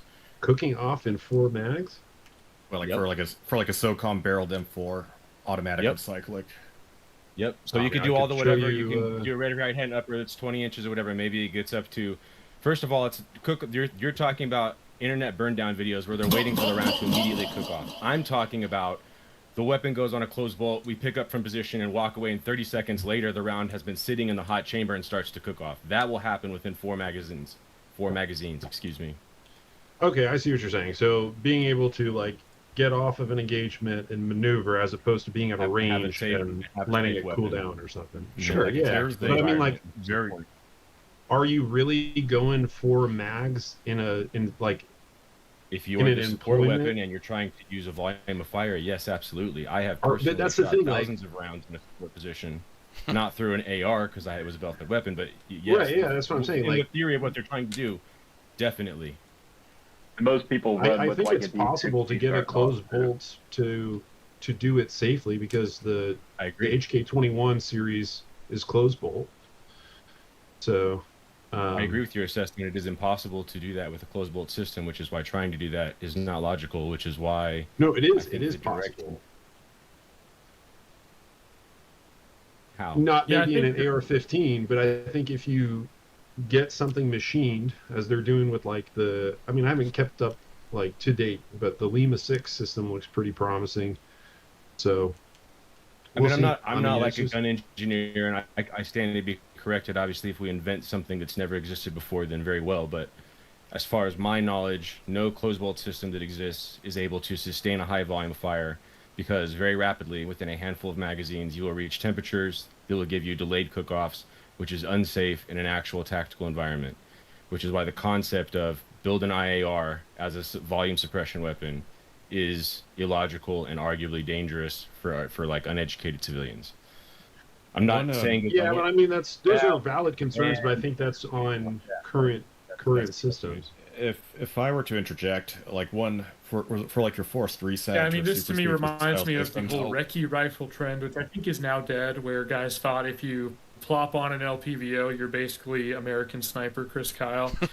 And I think that's over now because people are realizing, hey, LPVOs, they've turned on them. They turned on the LPVOs, and I'm just catching up. I'm way behind the lines. I haven't seen people turn on LPVOs. That's interesting. Okay. Oh, I think Well, people are like, dude, they have get that issues. off. They do everything, and no other optic will do everything like it will. But because it does everything, it doesn't do anything good, right? The classic trade-off without going down the million rabbit holes. Yeah.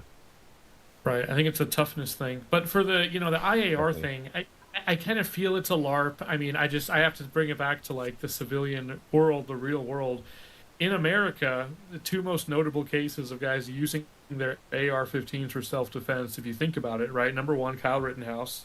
I think he fired 3 shots. Any gun could have done that. Number two, Mark McCloskey. If you remember, he had the A3 or A4 clone out on his. He didn't even fire. And both of those guys kind of have their lives ruined, by the way, for daring to use an AR for self-defense by certain prosecutors. But I'm not saying that couldn't happen where civilians are needing to like suppress an area and move around the trench. But hopefully it's pretty far from where we are now. I mean, looking at how brazen and bold far left domestic paramilitaries are. Coming to a town near you this summer. So if you want to look at the Marine Corps from like a straight up combat, if you want to put on your fantasy hat and be like it's full blown China paradropped guys in or whatever the hell, right? So the Marine Corps switched over to the IAR, which was primarily a logistical calculation for their perceived island hopping campaign in the future. But that being said, even in the implication of how they're using it in a support system, it's the increased accuracy is what's giving it the equal suppression that the SAW had. It's not trying to keep up with the level of volume, right?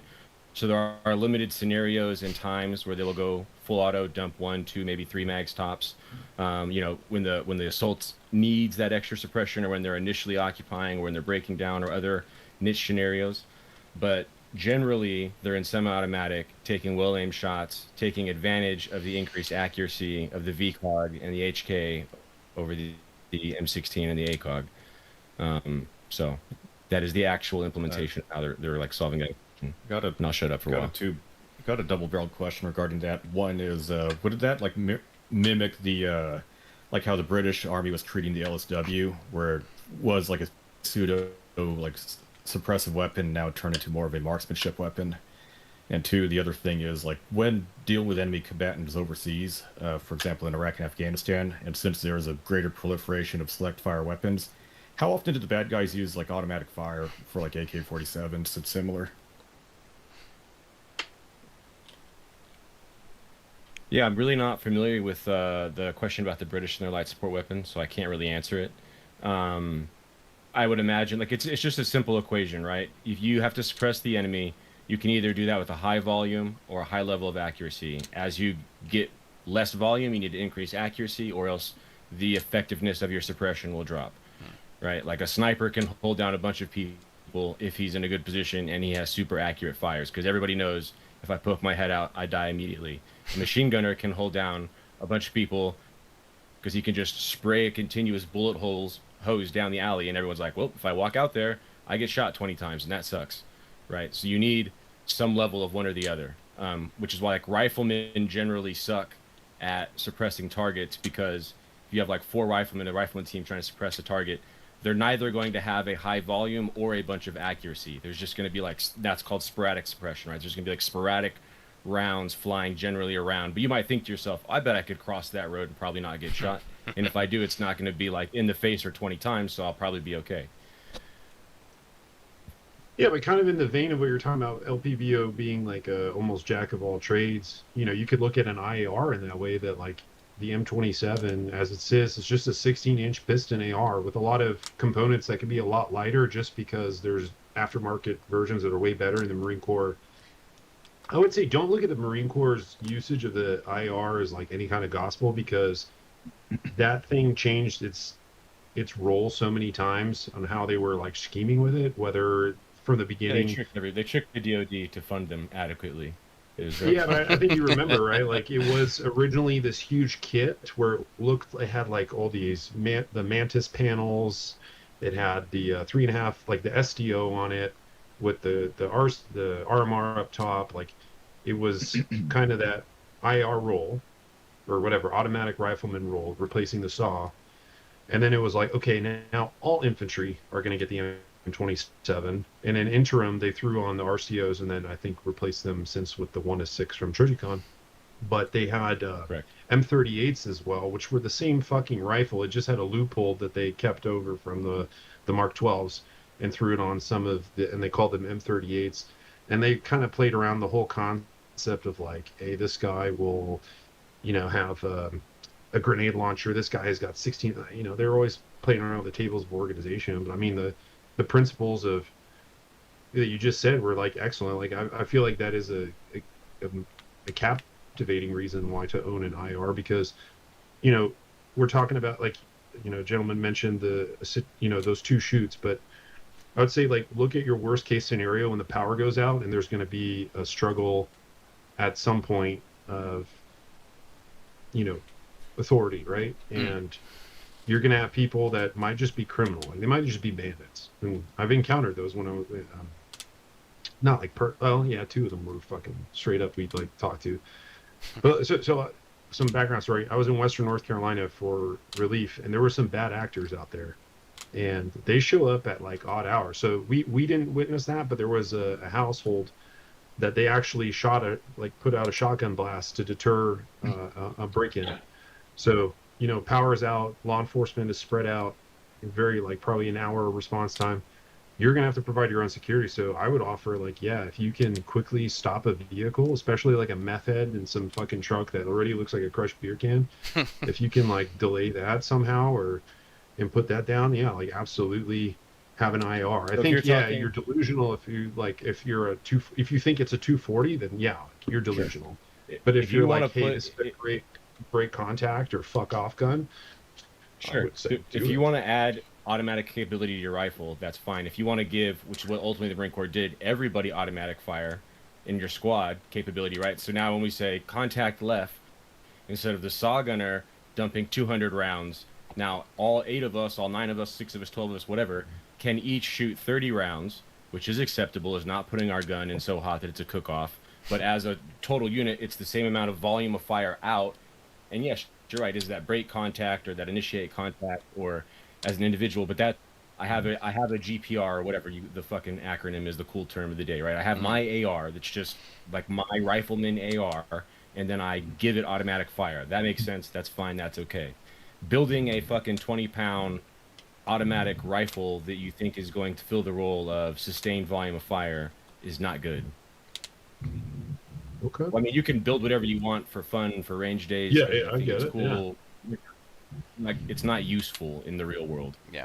I talked on, I think we talked about this not too long ago, Chess Rigger, where I actually had an opportunity to talk to Cody at Red Right Hand during one of Focus's streams, and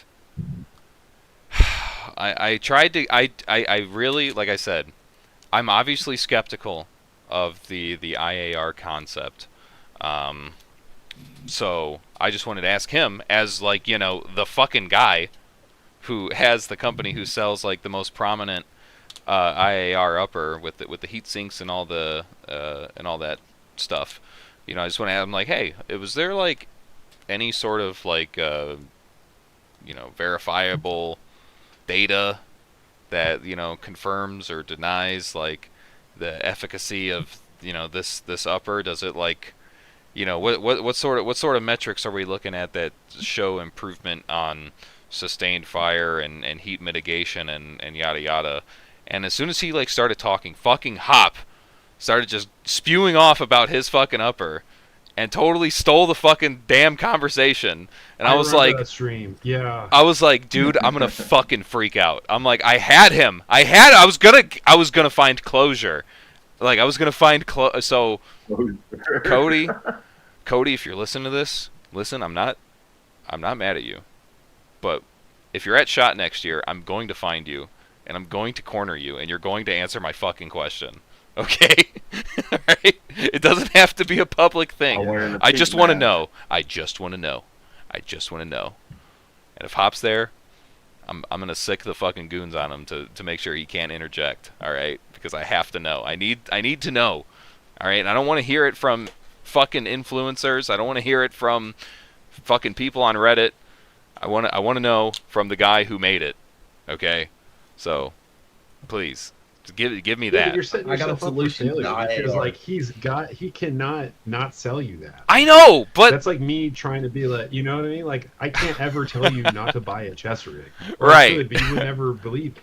I know. Right? I know. So it's like he's yeah. But that's an opinion, and but that's the thing is, if that fucking information exists, he would know. You know what I'm saying? I don't see anybody outside in a third party performing these sorts of fucking tests and shit like that. You know what I'm saying? They're just like, oh yeah, let's do some fucking FRT fucking mag dumps into dirt or whatever, into fucking targets and make cool fucking edits. If there'll be competitions for it, absolutely, you'll start to get something useful. I mean, like look at quantified performance and how that is on relatively newer series, and it brought a whole change and influence across the industry.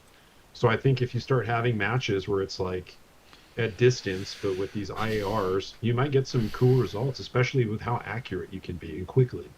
Yes. As opposed to like, some of the military guys here, you know how it is on a lot of machine gun ranges. You just shift your fire, but you don't really do it in a how do you say, like a calculated sense. It's literally just tilting the gun, right? Like you're just moving across the map. Yeah. You're not like, hey, I'm going to look at my, my data here and make sure I'm holding whatever set of mils and, thinking about where my fucking crosshair is going to be at the end of the string. You're just like, Right. oh, fuck it, send it. So Yeah. it'll be cool to see. I don't even like, use the people damn actually- optic. I just point that shit. That might be a thing. Like we might see dudes with Hydra mounts and like just showing up to these matches or something wazoo because they're like, hey, this is how I can quickly, manage the weapon and stay target focused. So, we'll see. I think like, people need to take the concepts and run a bit farther. I think if we're going to go back to like gripes about YouTube, it's like the most interesting YouTubers are the people that get off the fucking bed of the truck and stop talking about what they're doing and just fucking do it. Yeah. And, the short amount of videos I've had, like that's the fun I had when I was testing the Lightner guns, dude. I was doing stupid shit in the water and mud. I wanted to kind of I can't do that with every gun, especially now that like Yeah.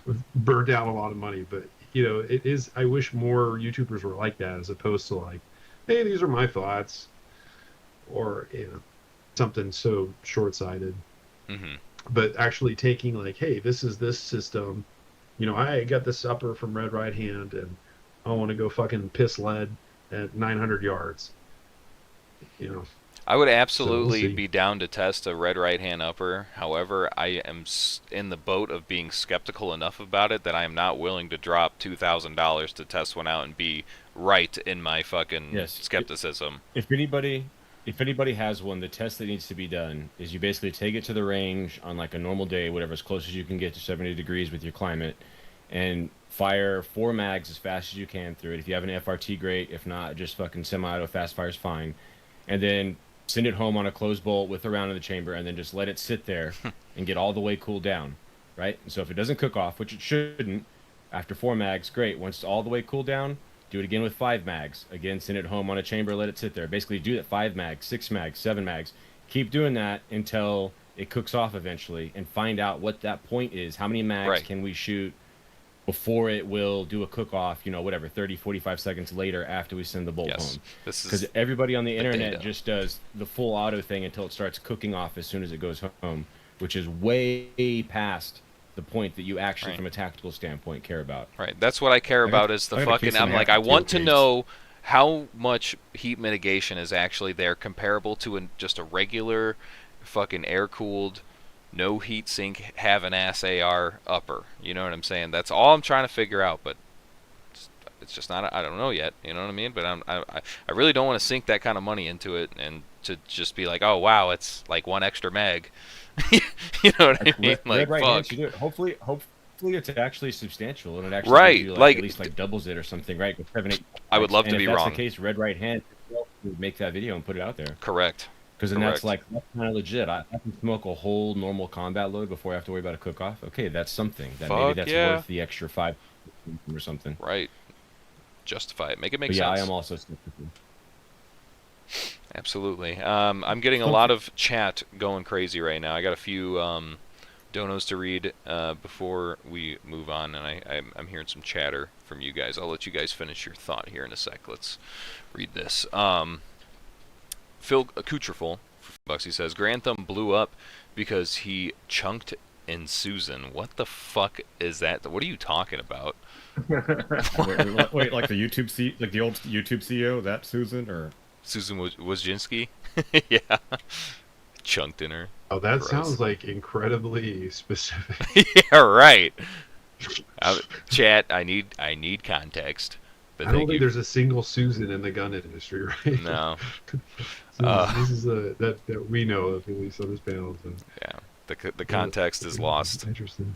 Fat Tuna for $2 says, you will join the IAR crew, OG. Accept it, old man. Yeah. Like I said, please fucking prove me wrong. I would love to be wrong. I would love to be like, damn, Do you have an FRT? Not yet. No, and I haven't really found one to be like reliable enough yet to be like yeah, this one's good, you know. I hear too many horror stories of them breaking. You know what I mean? Yeah. I think that's super safety. Sort of the move now. Is that the direction that we're going? That's what I'm saying. I'm like once there's a good one where people are like, yeah, no, I've shot the dog shit out of this one and it's been good, and I'll be like, okay, yeah, I'll get that one. Absolutely, I'm all for it. Hell yeah. Yeah. Just when the time's right. Once we get there, there's enough coming out and changes happening and feedback from users and stuff like that we're gonna get there soon. So when that time they're happens. making one that like drops into the MP5 ambidextrous, like the native lower housing. Mm-hmm. I'm like, dude, that's so cool. We'd love to see that. Full auto. And there's an indoor machine gun range down the street from me. Like shit. In the downtown Hot Springs. I haven't been there yet, but can you imagine just showing up with your own MP5? Like, Sex. I got it. Yeah. I got it from here. I'll take lane 3. Speaking of it, 9mm, I think a underlooked aspect would be super safety or force reset pistol caliber carbines, just because it's a lot cheaper to operate and you don't have as many overheating issues as you do with intermediate rifles. Yeah. Oh yeah. Something to be said. You know, the compromise. There's still compromise, but just it's there. It's there. So I ran into a kid in the woods. This is not gay.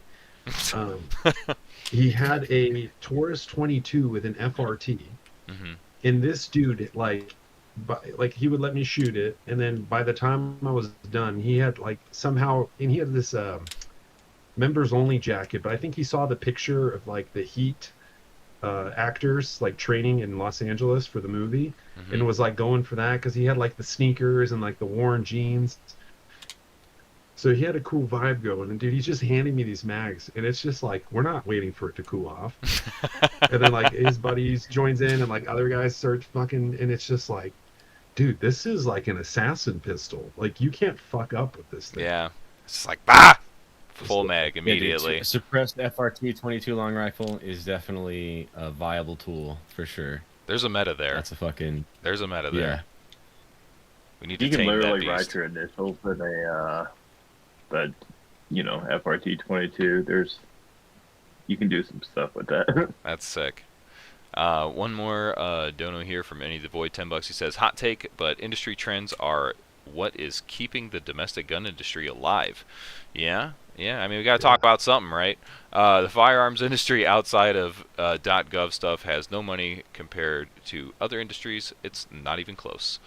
Yeah, I mean, the companies are going to do company things. They're going to keep making shit, and as long as people make videos and talk about stuff and get user feedback, like there's still a fucking two-way conversation going on here. The Go ahead. You go for it, OG. No, I was just gonna say that like it's from a consumerism. Like if you like it because it's cool, you like it because it's a clone, you like that, you like history, you like it because it's fun to shoot at the range. Like there's a million reasons you could want something, and that's fine. From like you're just a human, you're a capitalist, you live in America, freedom, you can do whatever the fuck you want. Mm-hmm. Fine. From the context and the argument of like I'm a prepper, I'm a militia guy, I'm actually trying to logically use the time and the money that I have, which is limited for everybody, no matter who you are, and use that in an intelligent way to actually be for real ready for something, whatever that may be. Well, then there is like things that are intelligent or not intelligent, things that would work, things that are retarded or whatever, to get within that scope, right? So it all depends on like what are we talking about.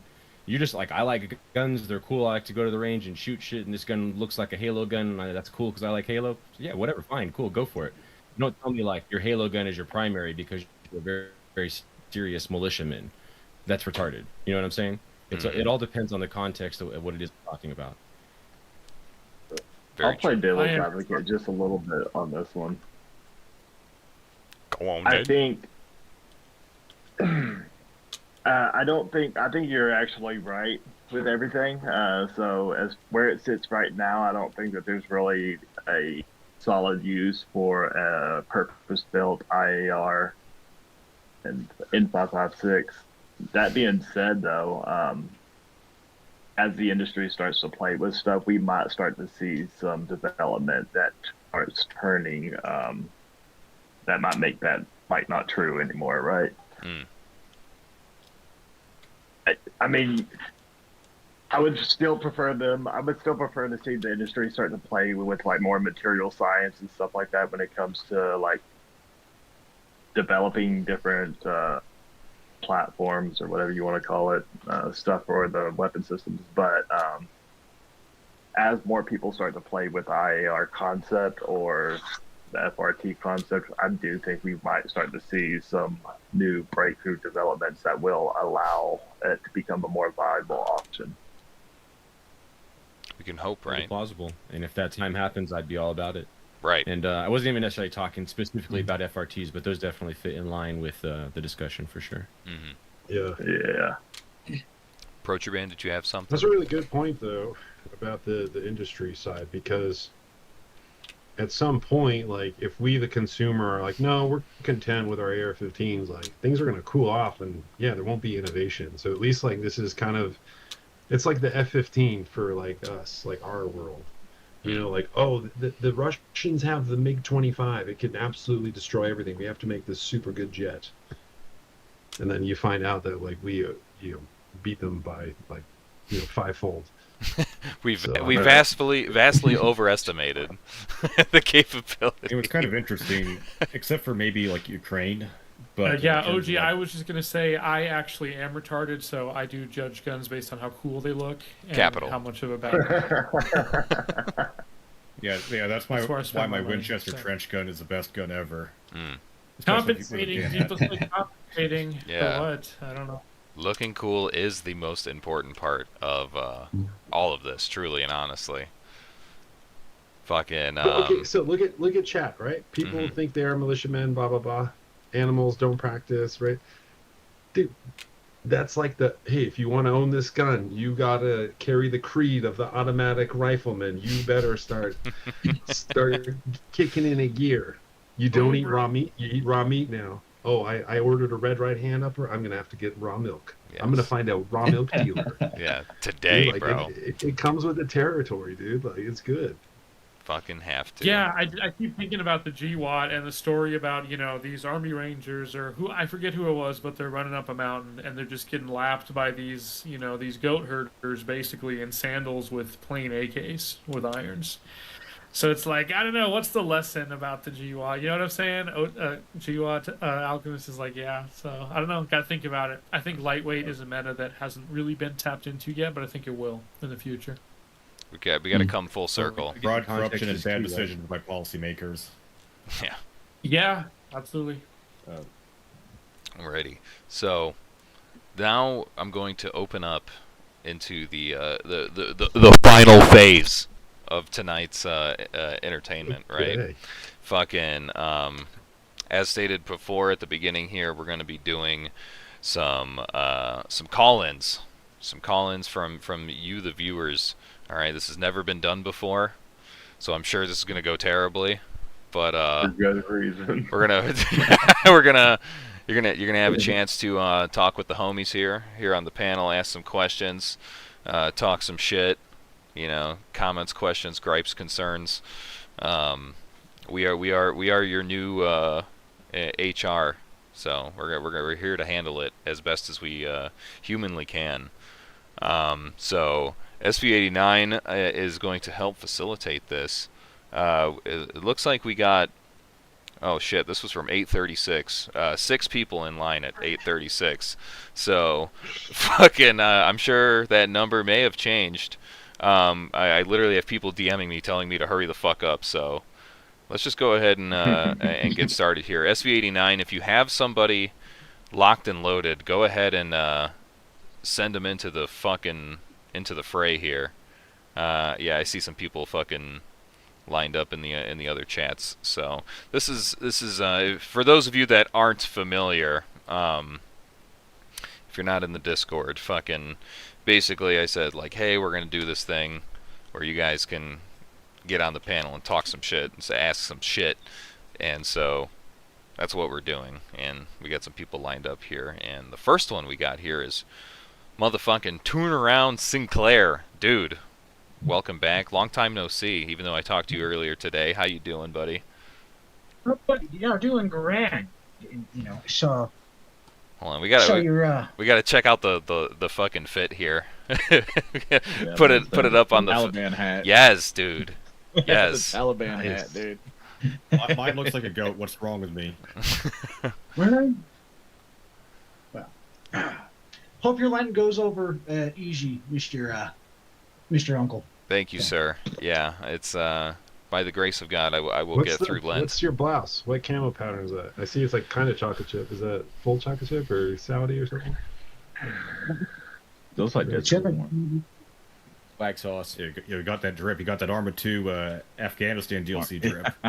Yeah, fit check. Something like it. Very nice. But nice. Well, I had something. Okay. Gun on stream. Don't look at it. Stream is, Yeah, don't. Yeah, can't have. I forgot to mention that. Yeah, can't have the guns on the stream because in the videos are fine, but streams, immediate straight to Hebrew hell, for some reason. Hebrew. Good thing it's airsoft. Sorry about that. Truly, yeah, it is an airsoft. It's all good. It's all good. So what did you want to bring to the panel, brother? What did you want to say? What you got for us? No, great question. I didn't think I'd be ripped right out of the panel.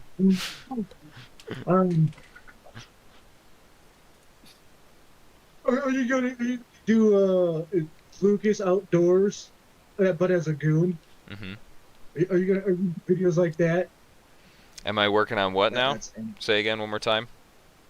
Are you gonna do like perhaps a series on how to be deadly in the woods, so to speak, or So, not this next video that I'm working on right now. The next video that I'm working on is sort of a study on fucking 5.56 terminal ballistics performance, different bullet weights, different ranges, different barrel lengths, and sort of like averaging it all to see. I'm not going to go too far into it, but it's going to be a deep dive that's easily digestible. Okay, it's been working on it for a little while.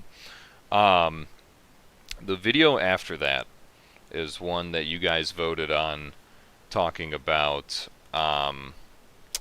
not being deadly in the woods, but being deadly in the streets. Okay, and that is that is Hey, ambush theory, urban can- ambush theory. you can hide a lot of stuff inside a McDonald's paper bag. Crazy, Truly, crazy time.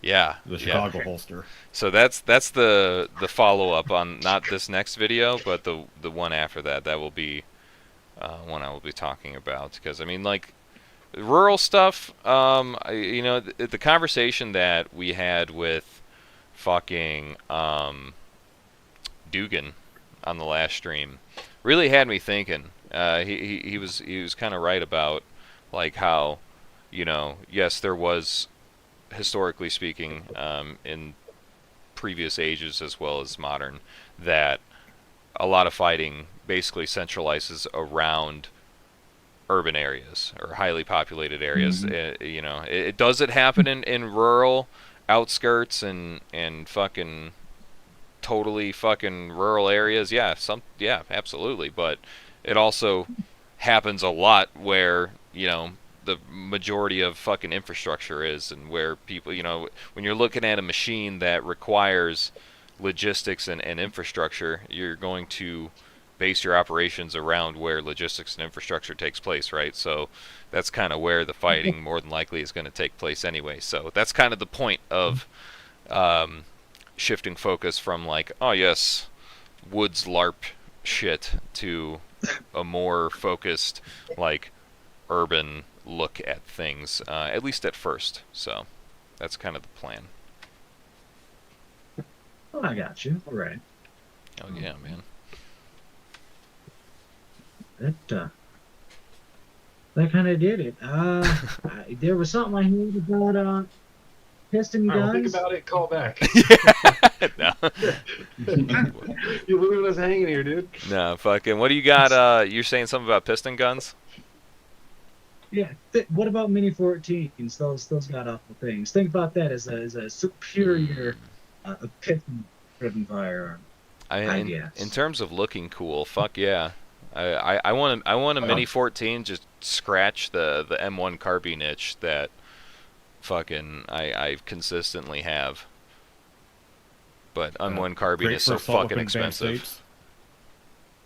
Great for assault weapon banned states. The normies don't freak out as much if you keep the wood in stock, and but magazines are $50 each.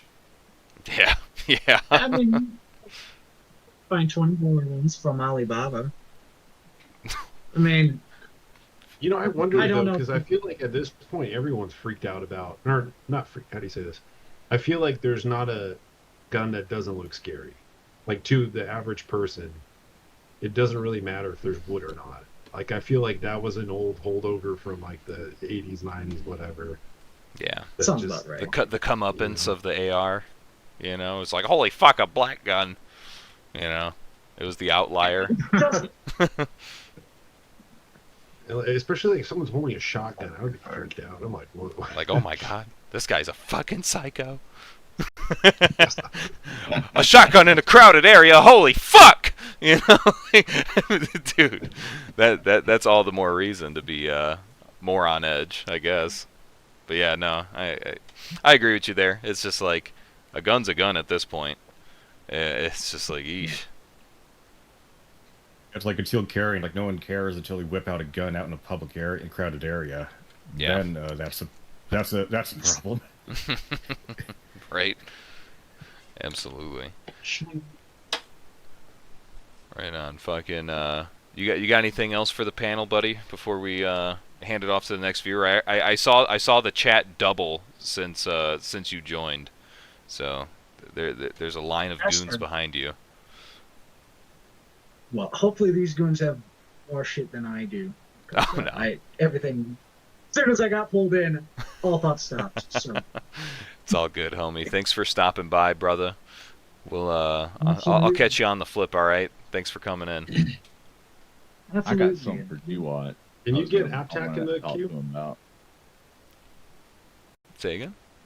So we bring up talking about like, you know, OG's here talking about the fighting in like your rural areas versus your populated areas and stuff like that.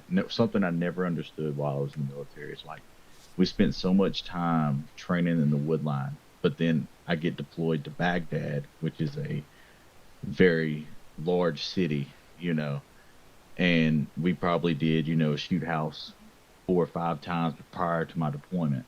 So I don't understand why in the military we stuck to that level of like, we're going to go and bound through the area J on Fort Bragg, and then I'm going to go to Baghdad and go fight it out on the street.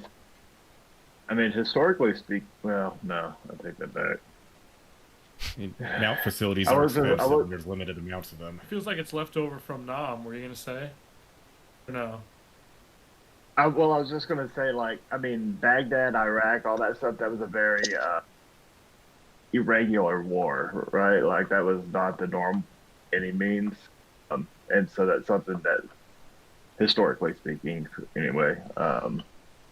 So basing warfare on that, I don't know if it's necessarily right call, but it's like a good thing to look at, just because I do think if, like, you know, shit was to pop off here, it would probably look closer to something like Baghdad than it would Ukraine. Yeah, like where I live at, so I'm from the south, so it's very rural here, you know, so I'm gonna have a lot more of that wood type warfare than I would going into, like, you know, I'm not going to Nashville, you know what I'm saying? I'm not anywhere close to that, so I'm not going to be in those types of situations, you know. Right. Yeah, I think the short answer. basis. Yeah, sorry. The short answer to the question is that I also was just a basic grunt, right? We're the conventional force, so our primary job is to be ready for conventional warfare. So we're going to continue to train and be ready for that.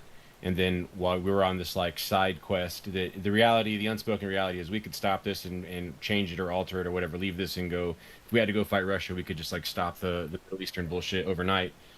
And they just don't care enough, right? They don't care enough to change fast enough at the cost it would take to do that, to equip all of the mini of the regular grunts in like spending a bunch of time in shoot houses, right? They have to build more shoot houses, all this stuff, right? And they're just like, we don't care. Yeah.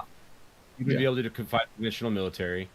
We'll fucking send them to Fallujah. Who gives a shit? Good luck, boys. You know how to 4-man room clear. Have at it. Yeah. And yeah, it is what it is. You know, we were what we were, and we got treated as Yeah. such.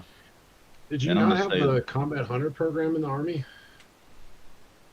We did in the Marine Corps for sure. I don't know about. Yeah. Marines, yeah, I know you would know what it is, but I don't know if he had that. But it was based off. The people behind Combat Hunter had the concepts going on in the Army. Like there was something within that program, and I feel like a lot of that would be applicable for like the urban terrain. Everything else is like they were still making, how do you say, like making the techniques and stuff out there. Because I mean, it was a conventional war at first. You know, you look at 03, you're crossing the river and everything, or the border, and then getting up to the rivers. So I wasn't part of that. What years were you in? 2010 to 2024. So like I wasn't part of that initial push. You know what I'm saying? Mine was we were patrolling, you know, the mahalas of, you know, the slums of Baghdad and stuff like that. Now I will say Afghanistan. When I was in Afghanistan, it was a totally different type of war. You know, it's very open. You know, there's your line of sight is huge, just to where we were at. You know, So it sure. kind of translated it to that type of, rural warfare. So I did the bridge mission in Modern Warfare 2. That was pretty crazy. Well, also another thing to consider here is that the enemy's objective wasn't to outmaneuver the U.S. It was just to kill Americans. Mhm. At some point, to break the that morale. was just to we're be just going to car bomb constantly annoying. you. Yep. Yeah, Standard guerrilla just warfare. bleed you out. So it wasn't like, hey, we're trying to get this fucking platoon of peace brigades to cross this area and introduce this armored vehicle and take over this place. It was just like, kill as many of our troops as. Which And I then thought we was went very back, too. interesting. So Go ahead, I'm sorry. Like I No, thought I it was was very saying, like- interesting with Ukraine was like we reverted back to trench warfare. Like they went back to trench warfare in Ukraine now, and now they're holding these long lines. They'll fight for a trench, they'll move forward, they'll go back, and so it's just. I think that has more to do with the objective of the terrain of that particular war than trying to hold it. Yeah, like it's King of the Hill. They're fighting over land, so it's like whoever is Yeah. occupying that land gets to own it. And neither really, like, maneuver warfare is a little less applicable, and then also neither side has the ability to really conduct a large-scale maneuver warfare, right? Like, Ukraine can't go, like, seize a portion of Moscow real quick to, like, cut off their command structure. And, same vice versa. If they would, they could, so they can't. They don't have the capability to do more maneuver warfare. They're fighting over a physical piece of land, and, they're just, like, digging in and fucking throwing bombs through sky robots at each other. Yeah, there is something weird about that, right? That like the imagination of the Ukraine battlefield is like a server. Like that's how people are actually like putting their mind to it. If not like, hey, we need to actually get to Moscow. Like we need to end this. It's like, hey, we're kind of clients on the server, and this is kind of our area, and this is the killing that we're going to be doing. It's really weird that there is no.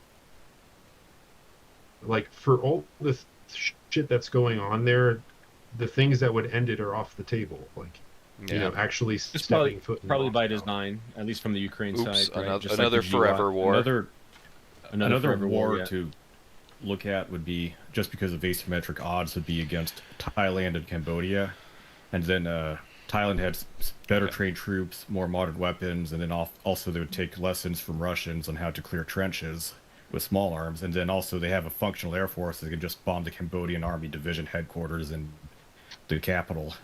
Gentlemen, there's a caller here. We have a fucking caller in the chat with us. All right? Okay. This is a great fucking chat. But we have a dog in the chat. We have a fucking dog here who wants to say something. Chad the Impaler, brother, welcome and thank you for being in the call list to say what's up. Thank you for your patience. Well, hey, everybody. Yeah, no problem. Well, first of all, can y'all see my camera by any chance? Yes, yeah, please. Dog. Please do not pull your cock out. All right. Well, this is George. Everybody say hi to George now. Oh my God, Hi, George is sick as hell, dude. He's happy. Oh He's my a goodness. Saint George, the minority slayer over here. I've got a couple of questions. Obviously, we got the fishing hat, got the snacks, fishing hat. Beautiful. But there's George interacting with the cat. Indeed. Hello, Who's a cat. good boy? Who's a good boy? George, All right. eat cat. So we got a couple of questions here. I start with the more kind of retarded, could be answered in a few sentences. Questions that don't really mean much, and then I'll work my way up to the questions that do kind of mean something. Sure. Everyone say hi to Amos as well. Hello, Amos. And Andy. My goodness. Got a lot of dogs. Yeah. Yeah. Got a lot of dogs. Gang's all Got a here. lot of dogs. They're all good. Running a kennel here or what? In litter. For these two, they're brother and sister, and this one he Aw. just showed up. Hell yeah. He just walked over to our house one day. He was like, you know what? Squatters' I rights. don't like living with yeah. He was like, I don't like living with people that throw me out of their truck anymore. So I'm gonna just come over here. Hell You yeah. know. Standard. And naturally, we've got the hat.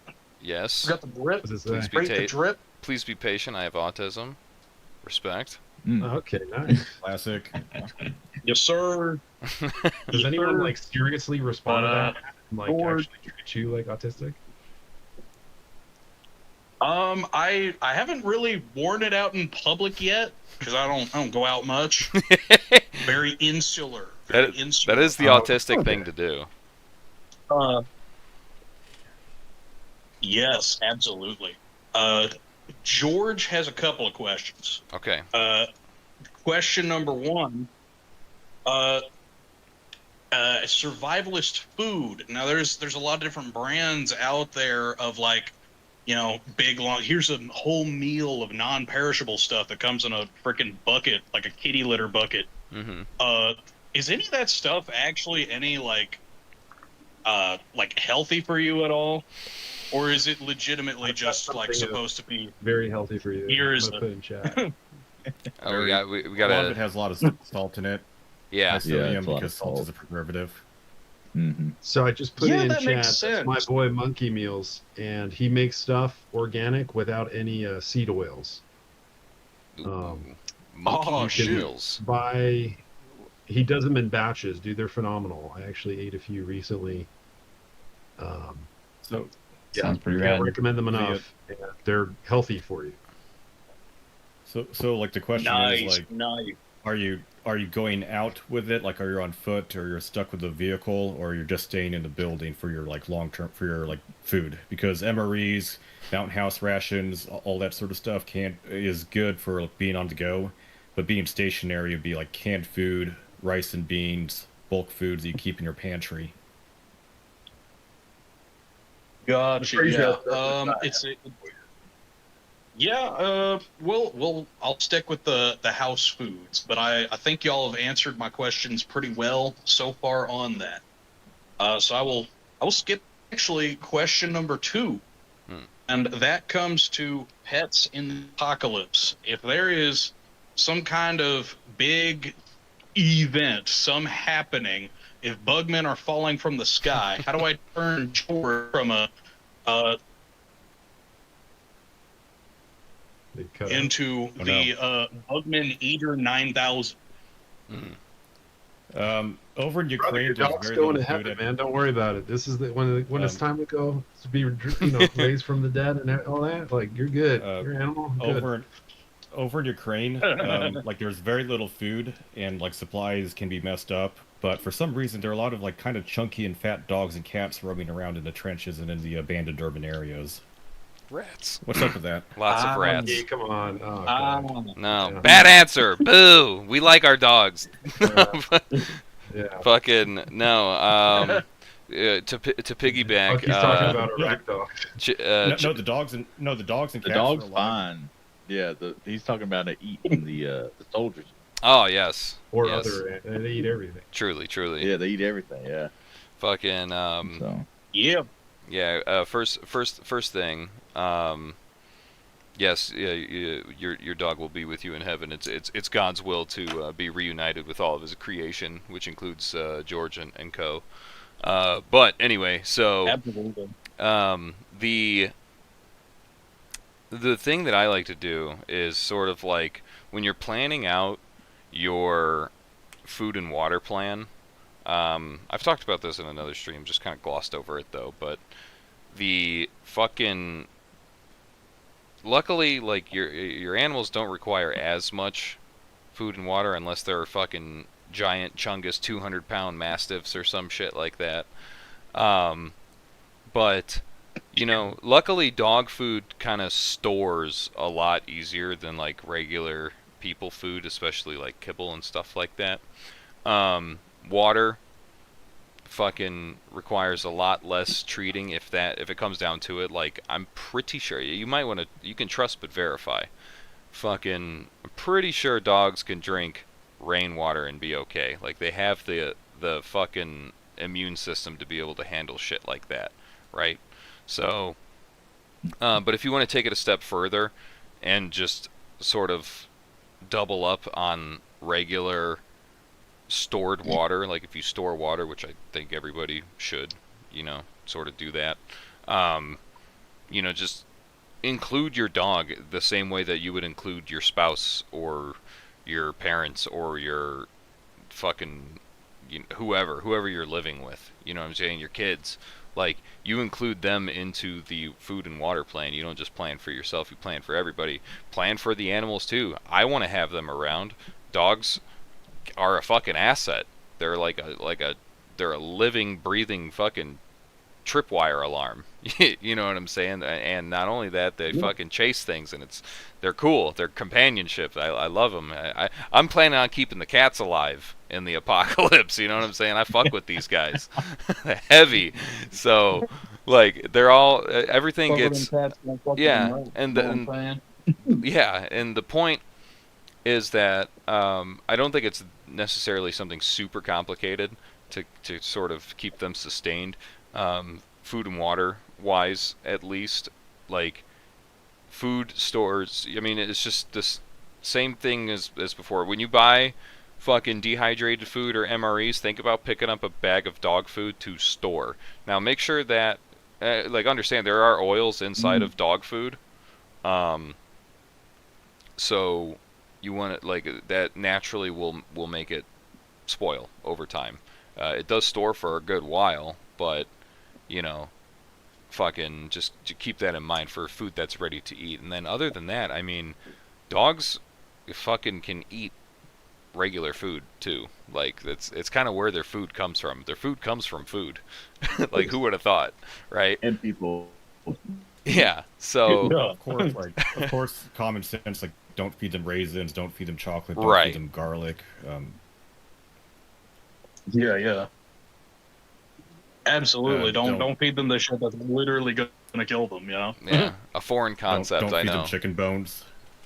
Cooked chicken bones. Raw They can eat. chicken. They can eat. Yeah, they Raw can eat chicken. raw bones, but not cooked bones. Cooked bones will shatter and hurt them.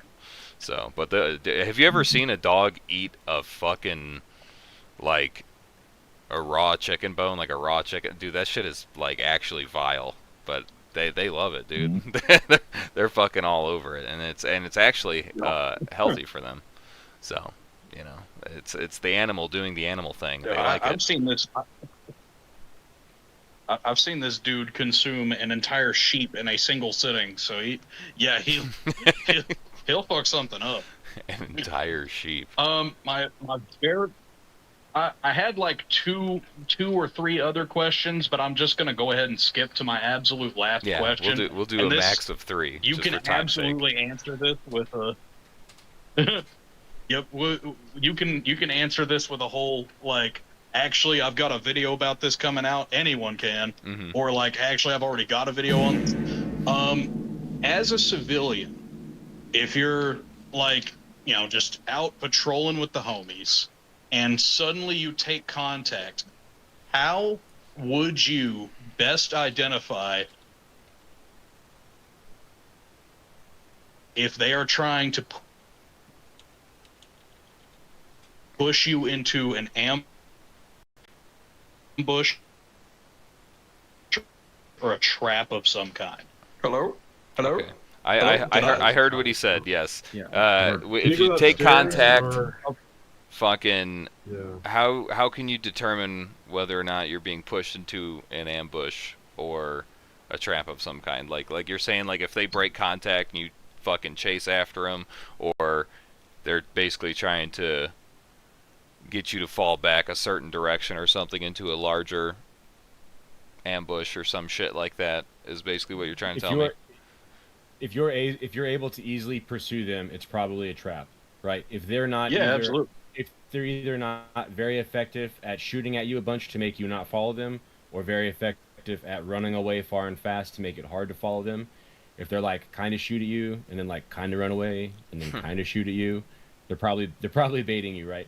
Which is definitely easier to talk about than it is to feel and experience in real life. But I mean, that's the answer.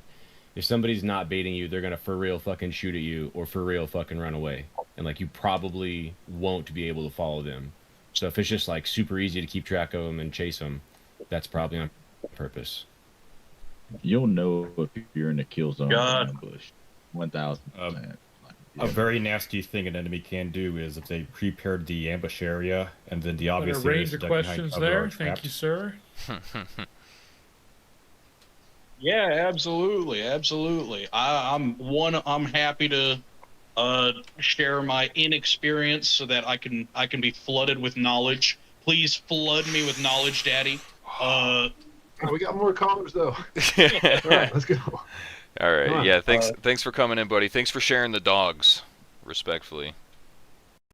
Yeah, absolutely. The dogs love being on. They're attention whores. They are. Look at that one. Look at that. Love it, dude. That one looking back like she's not trying to pose for the camera. Love it, buddy. Well, I'll catch you on the flip, brother. Thank you for joining. All right. Yeah, absolutely. Y'all have a great one. You too. Thank God you. be with all of you. God bless, brother. Hey, God be with you too. Alrighty. God willing. SV, bring in the next one. Also, Entity of the Void, $5. He says all fighting is either being the ambusher or the ambushed. If you are being ambushed, it's already a trap. Get off the X, as a certain DVD series taught. Thank you for that. Well, that question is difficult to answer anyways, because it's like, what phase of the, like, are laws still a thing? Is like, we're trying to get in fights? Are we pissed off? Like, where are we at with in our every mentality? question, Open fighting, with apparently. This industry, the whole context is missing. What's the plan? What's your logistical strength? Like, do we know there's enemy in the area? Do you think it's a farmer that's shooting at you? Do you like? I think generally speaking, I'm walking and now I'm getting shot at. What do I do? Yeah. Run! It's all Return good, fire! Run! What does Pussy want? Yes, What does Pussy Squad officer, welcome to the call, sir. Boy, howdy. How's it going? Dude, it's going. Fucking, you look frightening. I'm not gonna lie. What you got? You look like a Sith Lord right now. Okay. A Tarkov boss. Yeah. Fuck up. We at the stoop. There's better lighting out here. Yeah, so my question, right. So for probably about 4 hours yesterday, I tried to convince either Grok or ChatGPT to give me diagrams for a GOI beam, and I've yet to get a response. Like, they just tell me it doesn't exist, which is foolish, obviously.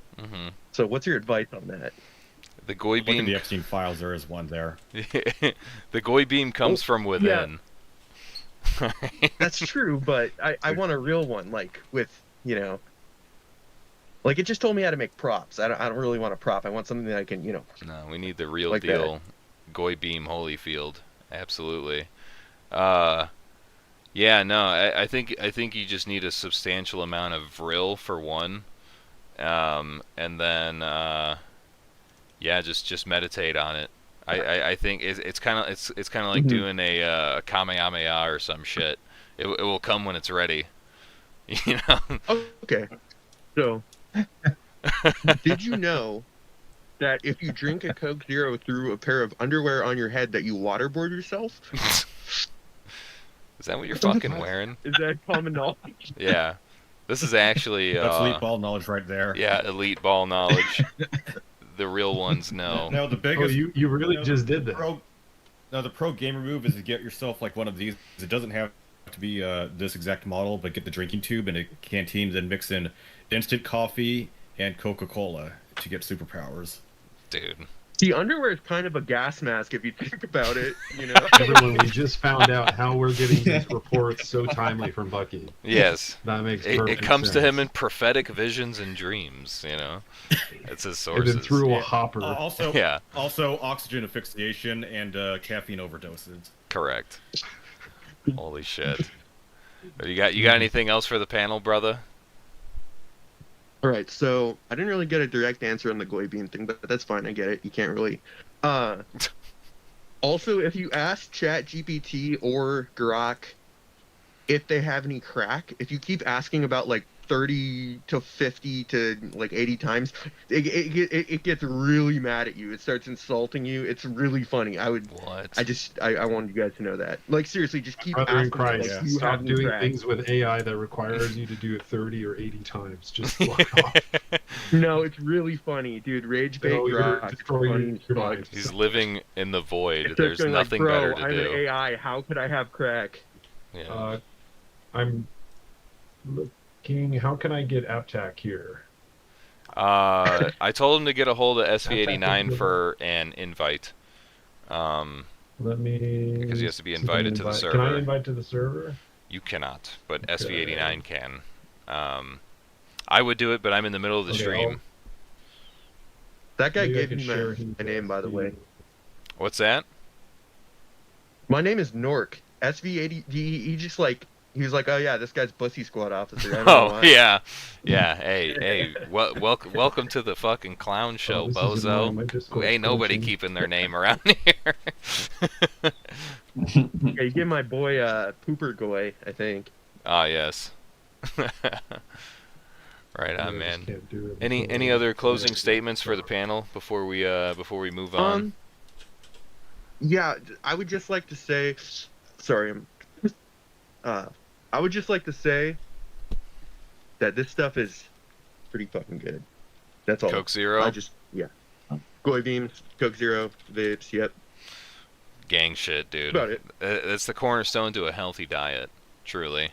It is, honestly, yeah. You're building up your goy power right now by consuming that shit. So keep on it, buddy. You're like right there on a breakthrough. Thank you, man. I really appreciate it. Of course. I'll talk to you soon, buddy. All right. Love you for today. Much love. Much love. Alrighty. That's the community, guys. That's them's the homies right there. Okay. This is Those are our prepared citizens right there. Yes. Prepared citizen. Those are the guys holding up the fucking industry on their back, bro. It's guys like that. With One sec. underwear on their I head. have to Oh, cool. give SV89 permissions to make invites real quick. Okay, cool. And then that should take care of AppTac. And then yeah, he should be able to get an invite. Oh, cool. Where the fuck? No. Just imagine being on a squad and seeing like a whole like enemy team all wearing like underwear on their head, just like that. That It'll would break- be insane. Break Dude, the morale instantly. That's the Break goon the army. contact. That is the goon army. I'm pretty sure they do that in Memphis, dude. Really? Mhm. Yeah. What's up? They have some goofy attire. I was hoping to see the Yeah. pink shiesty. I literally ran in and just hit go live. Like, I didn't even have time to grab my shit and put it on. Plus, I washed my oh shit! Oh my god! I almost dropped my phone. I washed my mask and the elastic strap for the mouth just totally came out. So now it's like the already comically large mouth hole is now larger. Oh.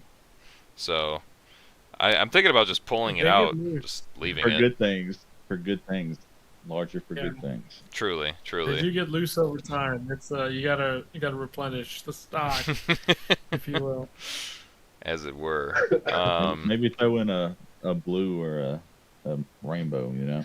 Yeah, absolutely. Let's see here. Let me enable invites for permissions. Where the fuck is that? Invite. You should create red dye invite. like a tan balaclava, like the kind of like the frog one or the Marine Corps free one, and just like dye a tan one pink with red dye. That'd look rad. Okay, SV89, you should be good now to send an invite. Ganoush, the fucking the servers like anchor for the VC. You be holding the VC down by yourself for like hours and hours and hours at a time. With the homies, without the homies, you just holding it down, bro. Like what's up with that? Not gonna lie, Sometimes I fall asleep. I figured. I I'm just figured. like, oh. Just leave the computer on. Like, fuck it, dog. Yeah. We're here. It is what it is. Yeah. That's what's up. But Yeah. thanks for stopping by, dude. What you want to talk about? What you got for us? Well, I was thinking, like, since you mentioned like the nylon, about how guys do nylon. Mm-hmm. I was like, what about what are the disadvantages of like the older like canvas style? Because I hear like they get rot and then they get weak, or is that like can you repair? You're old absolutely right, canvas? dude. You're cracking open a giant or how do you say? A lot of people put too much stock into Cordura. It's good for what we typically use it for, but it's actually not the best material to use for a lot of cases, because if you're only trying to own a chest rig for like 2 to 3 years or get the most out of it, or maybe a few more years, like half a decade, you'll do that with a lot of the Cordura and the dyed stuff.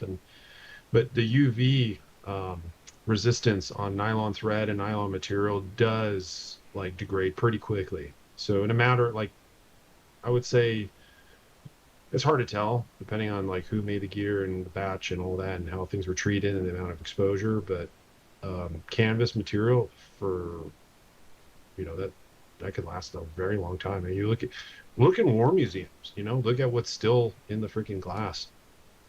But yeah, when people say, oh, this Cordura is UV resistant, it gives you a false, or not false, it may give you the false conception that it's a good material for keeping out in the sun a long time.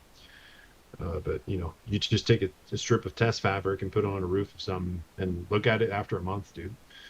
You'd be surprised.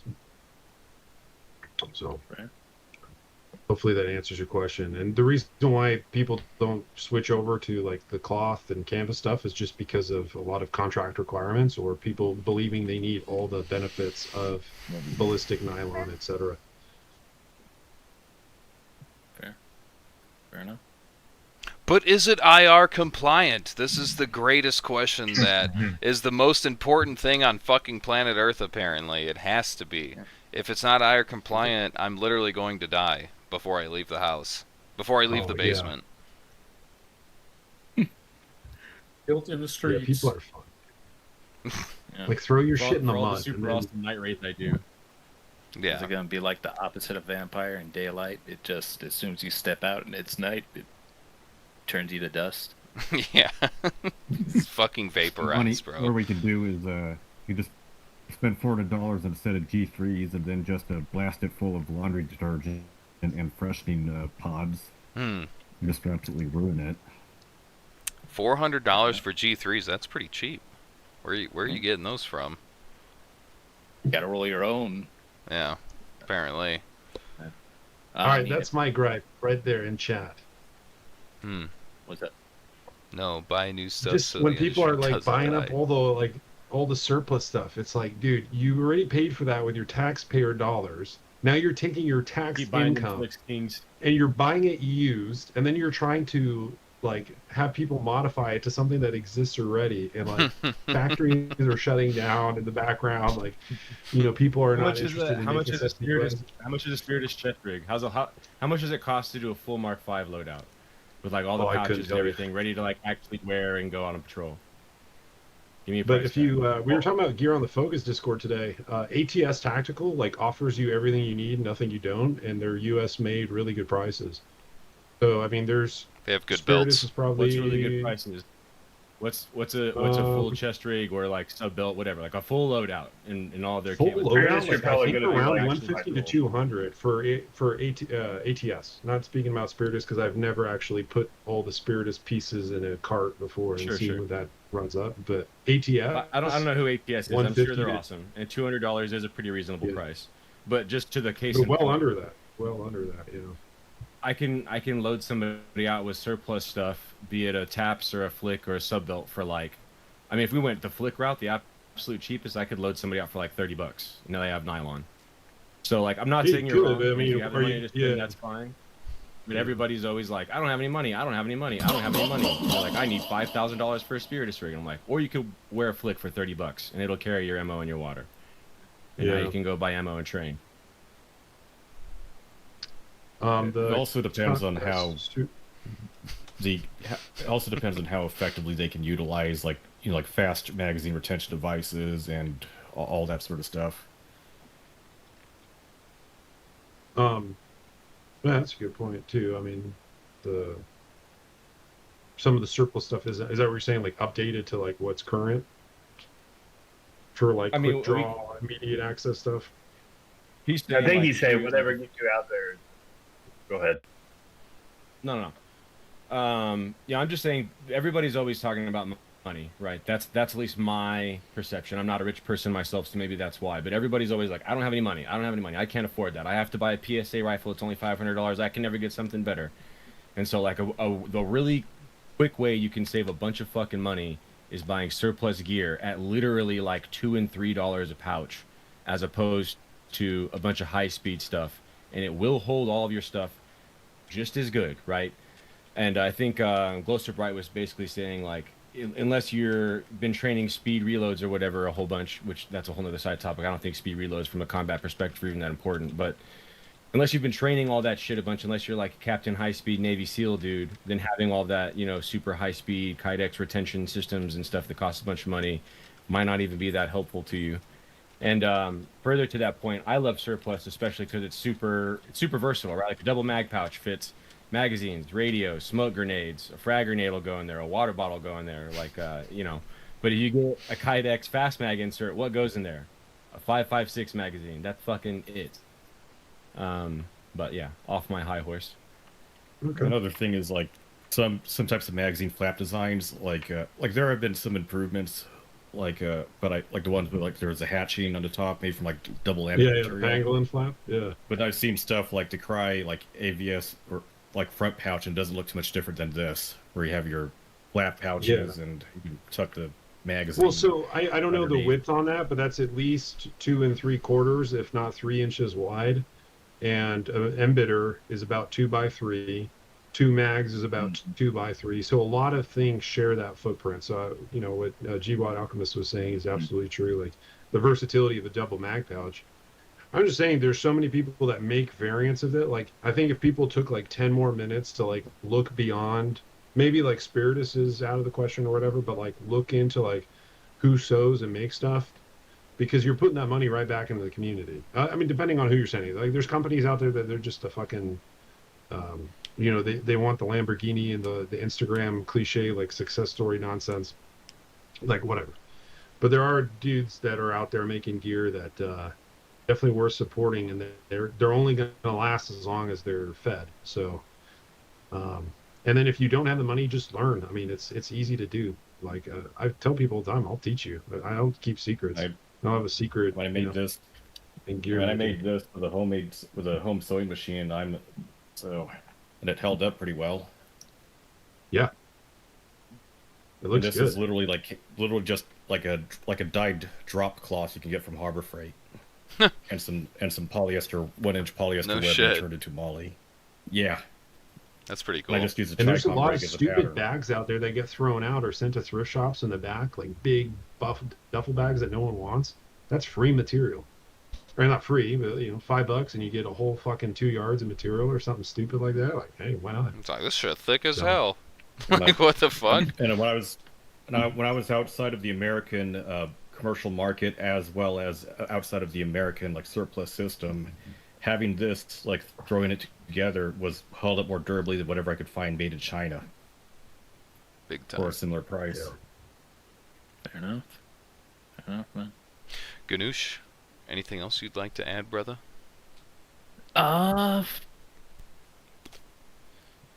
So there would be value in, like, I bought these surplus little fucking, so I don't mean to swear, but the little repair kits, needle and thread and extra cloth there. Would there be a point to like throwing it in the pack, or? Hell yeah! I'd say so. Hell yeah! Absolutely, dude. Why wouldn't you? I carry one in my I don't carry one in my ruck necessarily, but I have like a go case of, you know, I show up to training or fucking, oh man, the big happening is happening. The nothing ever happens is now happening, and so I have the case that I grab, and inside is a repair kit that includes a sewing kit, but it's also got, you know, just like fucking super glue, hot glue sticks, fucking duct tape, small tool shit to service the stuff that I have. You know what I mean? It's just a minor repair kit. But in that is the sewing Scorpion. stuff. Yeah. Also, the self-adhesive patches that don't need an iron, like especially the ones that are like for military surplus for tents as well as combat shirts or combat pants. They're extremely helpful, especially it sucks if you like blow a hole in your tarp and now it's raining a lot. Right. Or your bivy bag or... Yeah, that would be gay. Rip a grommet. Like that Yeah, especially because you don't want to puncture a tarp. Like if you've got, you know, duct tape and then a patch that you would have to sew. Obviously, you don't want to use the duct tape because you're not going to puncture. So, but here's a trick. You know, you go to hotels sometimes. Maybe you do, maybe you don't, and they have sewing kits, shampoo, all that stuff. Whatever they have, just knock it off the counter and put it in your bag. And then, you know, it's literally there for free. You just take it.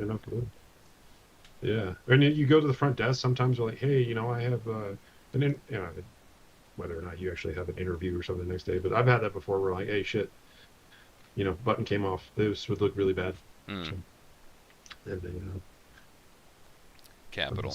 Oh, but Now to answer the super chat, IR compliance has nothing to do with being seen by aircraft. That's an overhyped fucking requirement, where people use the extremes of something that looks stealthy and then something that looks like apparently Bucky's channel, right? Goes over right. But like if they have a thermal camera, like they're gonna see, like, dude, as soon as you heat up your suppressor, that thing's gonna fucking blow you. Anything on you is fucking hot, it's gonna come up on the thermal. So you can mitigate thermal, sure, but like your IR compliant pants is not what's gonna save you in that case. Yeah, like IR compliance is mainly dealing with adversaries that would have generally like night vision goggles or some way to like amplify light using IR. I know. Although one thing is that commercial gear that solves problems in which I have a niche problem or some sort of thing where a surplus item is inadequate for me to take care of. For example, like using AK magazines or having a magazine pouch that takes both AK and 5.56 magazines on my belt. I don't want to like swap out patches. Indubitably. And we have the next caller here. We have motherfucking the homie Mellow Mutt. What is up, dude? Can you hear me? Hello? You're muted. He muted his microphone. Yeah, sorry about that. I muted it because I was also listening to the stream, and I didn't want it to overlap with the audio. Thank you guys for having me on. Been watching OG for a while now. Been listening to the streams. Fantastic stuff. I really enjoyed this stream. Thank you, sir. I have two questions, and they actually circle back to a previous conversation. Okay. Right before you took on, questions from the audience. Okay. So I'm in a very interesting location. I'm in the DMV, so DC, Maryland, Virginia area. My terrain is very much, for lack of a better term, fucked. It's high population density, high urban, high suburban. So our rural landscape is really southern, northern, and west.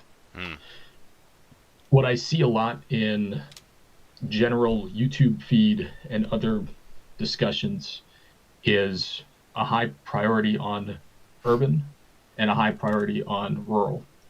But the suburbs get this blanket effect where there's not any information on it in terms of tactics or scenarios or just general ideas of how to approach it, because it gets lumped into urban when when I step outside, I have sight lines across the streets that are 200-300 yards plus. But then I'm also constricted to sight lines that are less than 10 yards from building to building. Mm-hmm. So, like, you're going to put out a video talking about some other stuff, it sounds like. But my question with that is, how do we clarify when we're distinctly talking about suburban versus urban environments? Because it doesn't seem like we've had a combat situation in the GWAT that has an American suburb in place. So, or in mind. This I was going to bring up. Look at the Battle of Ramadi. Where you kind of do see it's urban fighting. You do see urban fighting with a mix of building to building, but also long sight lines like that. Like, it's not uncommon in fucking areas like that that have streets and shit. Sight lines. Yeah. It's just a thing. You know what I'm saying? Like, it's common in those types of areas. Well, so, and not to turn this into a debate about it, but sure. Like, again, I'm not in a city. I am in a suburb. Right. So we blend those like, two elements. What's your like we have parameters here? Because you're asking something that like, are you talking about like how should you be equipped or prepared to fight as a citizen in the DMV area, which has literally almost like every trope? No, I'm not asking about like what I need to be equipped with. It's more so from a military aspect, then. From like a planning aspect is what he's basically talking about. The difference between a suburb and a city. The difference between a suburb and a city is you're going to be able to come together as a neighborhood, right? You can make your subdivision be its own little community and isolate, like, at this street and this street and this street, if we pseudo shut it down or whatever, and then everybody inside this bubble all works together. We can, like, garden in each other's front lawns and stuff like that. Whereas on, like, a literal concrete jungle city block, from, like, the prepper planning standpoint, you can't do that. You have to bring in all resources. You have to, like, you're going to be trying to come together as, like, our apartment building is going to band together against other apartment buildings on the same city block. Whereas in the suburbs, it's going to be this subdivision versus other subdivisions or whatever the case. That's going to be the difference. But as far as, like, the equipment, the fighting, the tactics is going to be an urban setting. Even though the buildings aren't skyscrapers, it's still generally an urban setting. Well, DMV has skyscrapers. It has literally everything that we're. I'd say for a case study, it would be more like, I'd say look at what happens over in Mexico regarding like fighting going on. Look at what happened over in like smaller outskirts of a big city, for example, Bucha outside of Kiev. Those are, and also look at, say, like urbanized areas, but they don't have tall structures. So, example, like the Cambodia-Thailand border over in Thailand. Those are some those are areas that I think are analogous in terms of what happens when fighting happens in a suburb-like area. Yeah, it's something that, again, all these situations and areas do come up in conversation, and they do get brought up. It's just like the idea or scenario hasn't been played out to a, not one-to-one, but a close, I guess Kiev would probably be the closest one to that, to an American-based suburb. And the DMV is completely different than what you guys might think with regards to my term as a suburb. We don't have isolated pockets of houses. It's woodline houses, woodline houses, woodline houses, highway, so on, so forth, repeat ad nauseum until you get to cities. And then it's highways, cities. And this entire corridor that I'm in is basically that stacked for about 30 to 40 miles. I'd say look over in like Mexico City and also the towns and stuff a bit north there, or the northern provinces around Mexico City, just because a lot of it would be like kind of this American style of cul-de-sacs and urban sprawl with like wilderness in between. Yeah, and with Mexico City, I mean, you also have just a large, like that I don't want to say like slum type sprawl, where it's like building stacked on building, because you certainly have wealthier areas in that township that are able to expand further out, build up small single family homes and whatnot. But it's just something that's always been a pet peeve of mine, because I'll see stuff and it's like, oh, recce in the mountains. And it's like, that's cool and all, but what does the vast majority of like East Coast? Dude, Recce and DMV would be fucking brilliant. I would apply the same concepts because you got magnification, right? Like you're in areas, like you said, there's going to be openings. You're going to have train tracks. You're going to have long highways and stuff like that. Or you're going to be in the corridors of DC, right? DMV look is at the DC Laurel sniper. Port City. So look at the I DC would, sniper. Really, any scoped weapon that you can hide in that urban terrain and employ would be very effective. Yeah. So the Recce rifle is actually perfect. You just, instead of climbing a mountain, you're just dealing with urban terrain, and you probably get to eat off the street. Yeah, it seems like an environment that is, with your sort of understanding of it, like you kind of have a hometown advantage. It's a lot easier to sort of control and observe.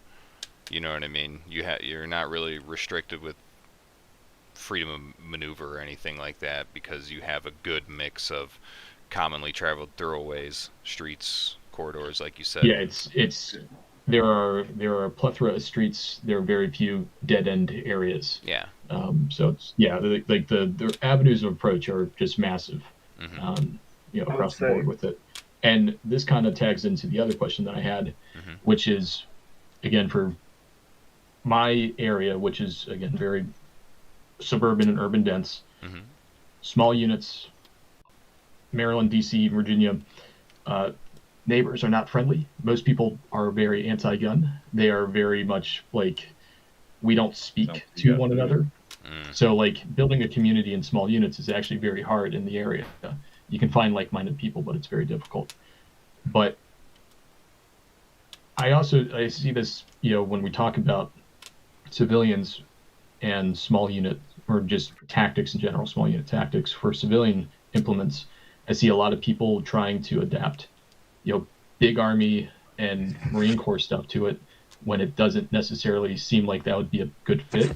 So the question I have here is, would there be a better focus for civilians on, like, in my area specifically, instead of trying to overwhelm with fire, like from an IAR, which I still think is a little bit silly, but to not focus on, say, pure, KIA, but just attrition and casualty focus of let's bleed them dry from equipment standpoints.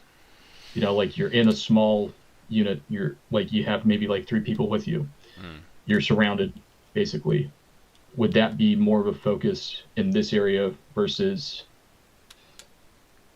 guerrilla warfare versus conventional warfare? That's what you're talking about. Yeah, pretty much. And yeah, if somebody's teaching you like textbook tactics, like I'll just say myself, right? I teach, or have been up until this point, teaching textbook tactics.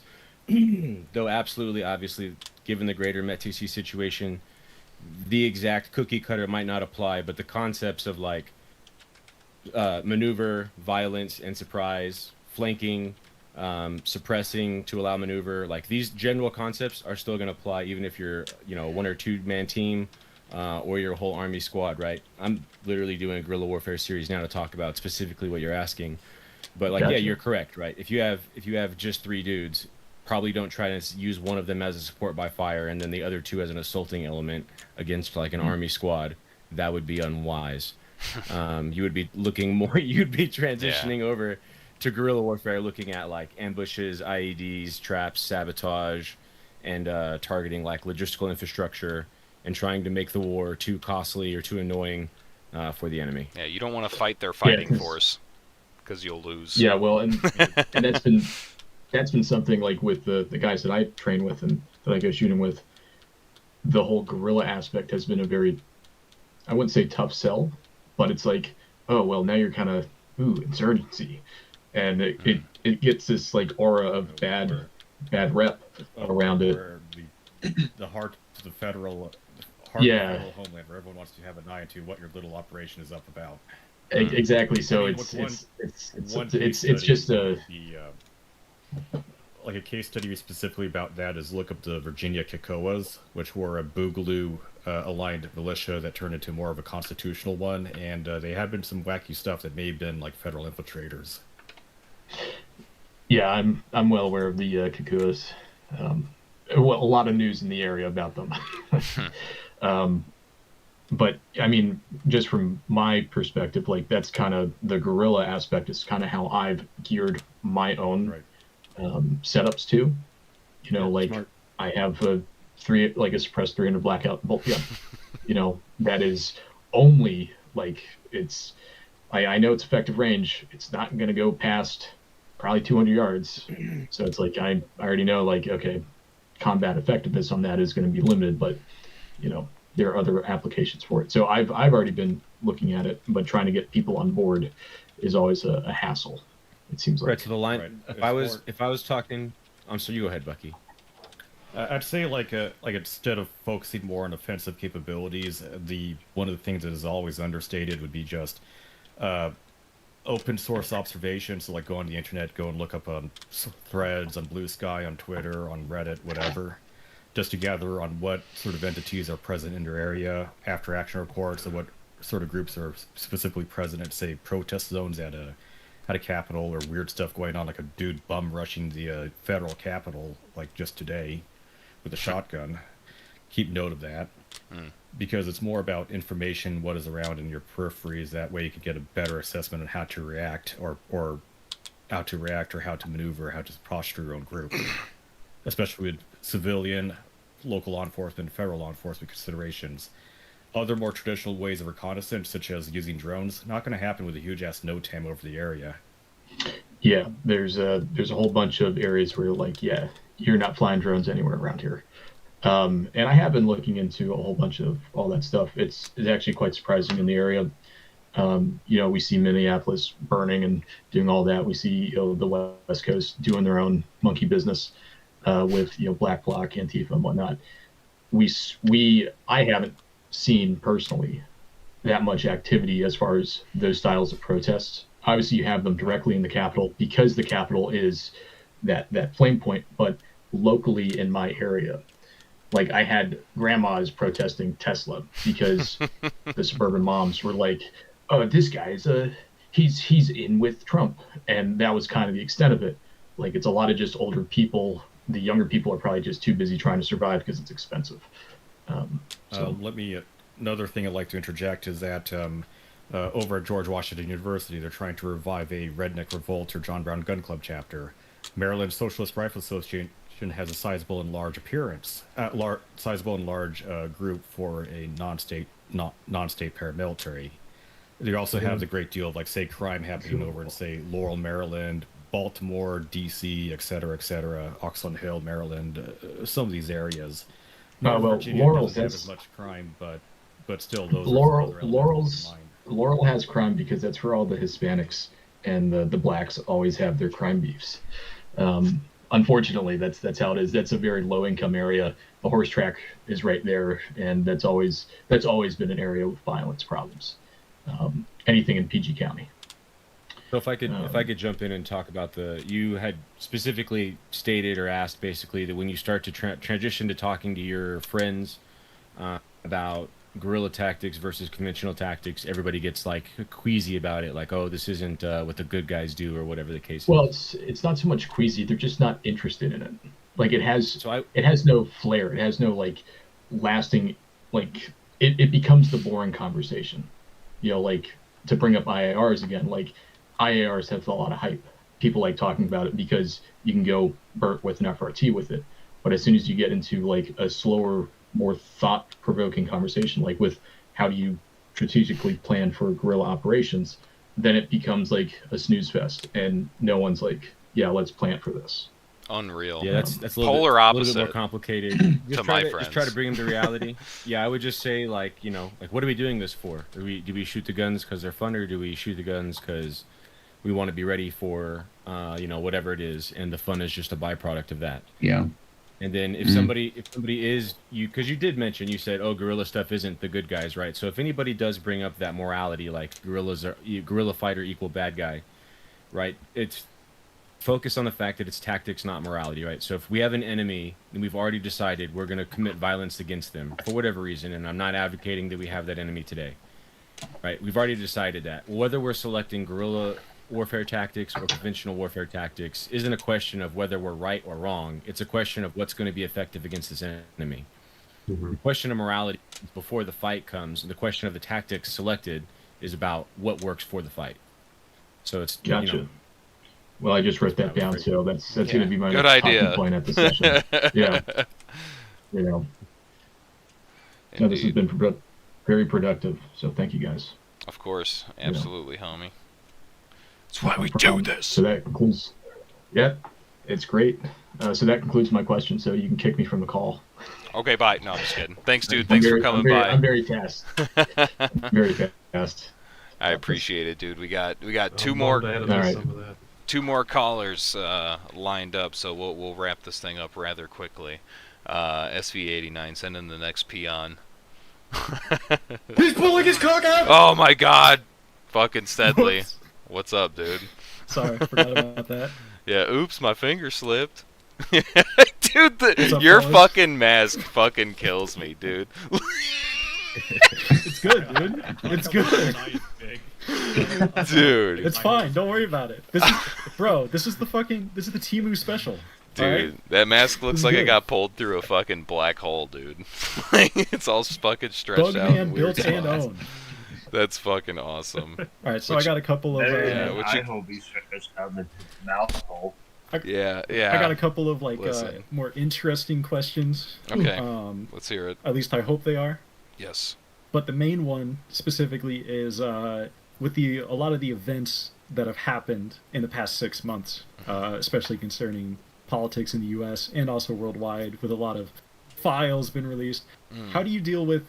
We still get a lot of the people that, I've been sort of into this for the past couple of years, and this was definitely more common back then, but it still seems just as common now, where it's people that are like the naysayers or the doom pillars, as they're known, of being like, oh, nothing's gonna happen. Yeah. How do you keep morale up during these trying I've been here times? since 2012. Stuff is actively happening. Yeah. People are just desensitized to it. Yeah. And people also have I'm so anti the nothing happening crowd. I'm sorry for jumping in front of everybody. I talk too much. No, you're good. Pop off, King. Also, motherfuckers think that if a grenade didn't go off in their front yard this morning, then that's the equivalent of nothing is happening. Like, even if you are an infantry soldier in a war zone during a time of war where you will be in gunfights during that deployment or campaign, your like normal Tuesday afternoon activities is like jerking off and like cleaning your gun, cleaning the shitter out. Like, most days nothing's happening. Like, even if it's the most fucking happening it possibly can be. So this whole perspective of like, because nobody shot at me, because a million Venezuelans didn't move into my living room, because fucking the government didn't get abolished on CNN, well, nothing's happening. Yeah. Stuff is mad fucking happening so much it's unbelievable. Yeah. It's all about perspective and not being a retard. Thank you. You know what I'm saying? See I the forest and the trees. I specifically bring that up just because I see a lot of people that like to go and like post how they're like hard in the paint on the LARPing or the like prepping, and they're like, "You're not a real one. Nothing's gonna happen. Don't worry." And it's like, I don't know. Seems like a lot going on. Why would I wear the seatbelt in my car if I'm not? Yeah, I would say it's not your job to get them prepared, right? Yeah. Oh, right. Sorry. I just specifically see that from like more influential sort of figures that are in the I've seen that from a couple of people, specifically today on a YouTube post by a person that will not be named. That's got a big old head. my counter to that energy of like, what's the point is even if the point in this prepping militia guy Minuteman-esque stuff, right, isn't even, yes, I do think it's likely something will happening in my lifetime, and I am increasing my preparations because of that. But even if this was 1950s, like the world is amazing and great and everything is safe and nothing bad could ever possibly imaginably happen, it's my job, it's my duty as a free American citizen to own a rifle, own some nylon kit, keep it zeroed, be in contact with my other military age males, stay in physical fighting shape, teach my boy how to shoot, understand some basic tactics, have some fucking food put away. This is just life, man. This is just what Western men do.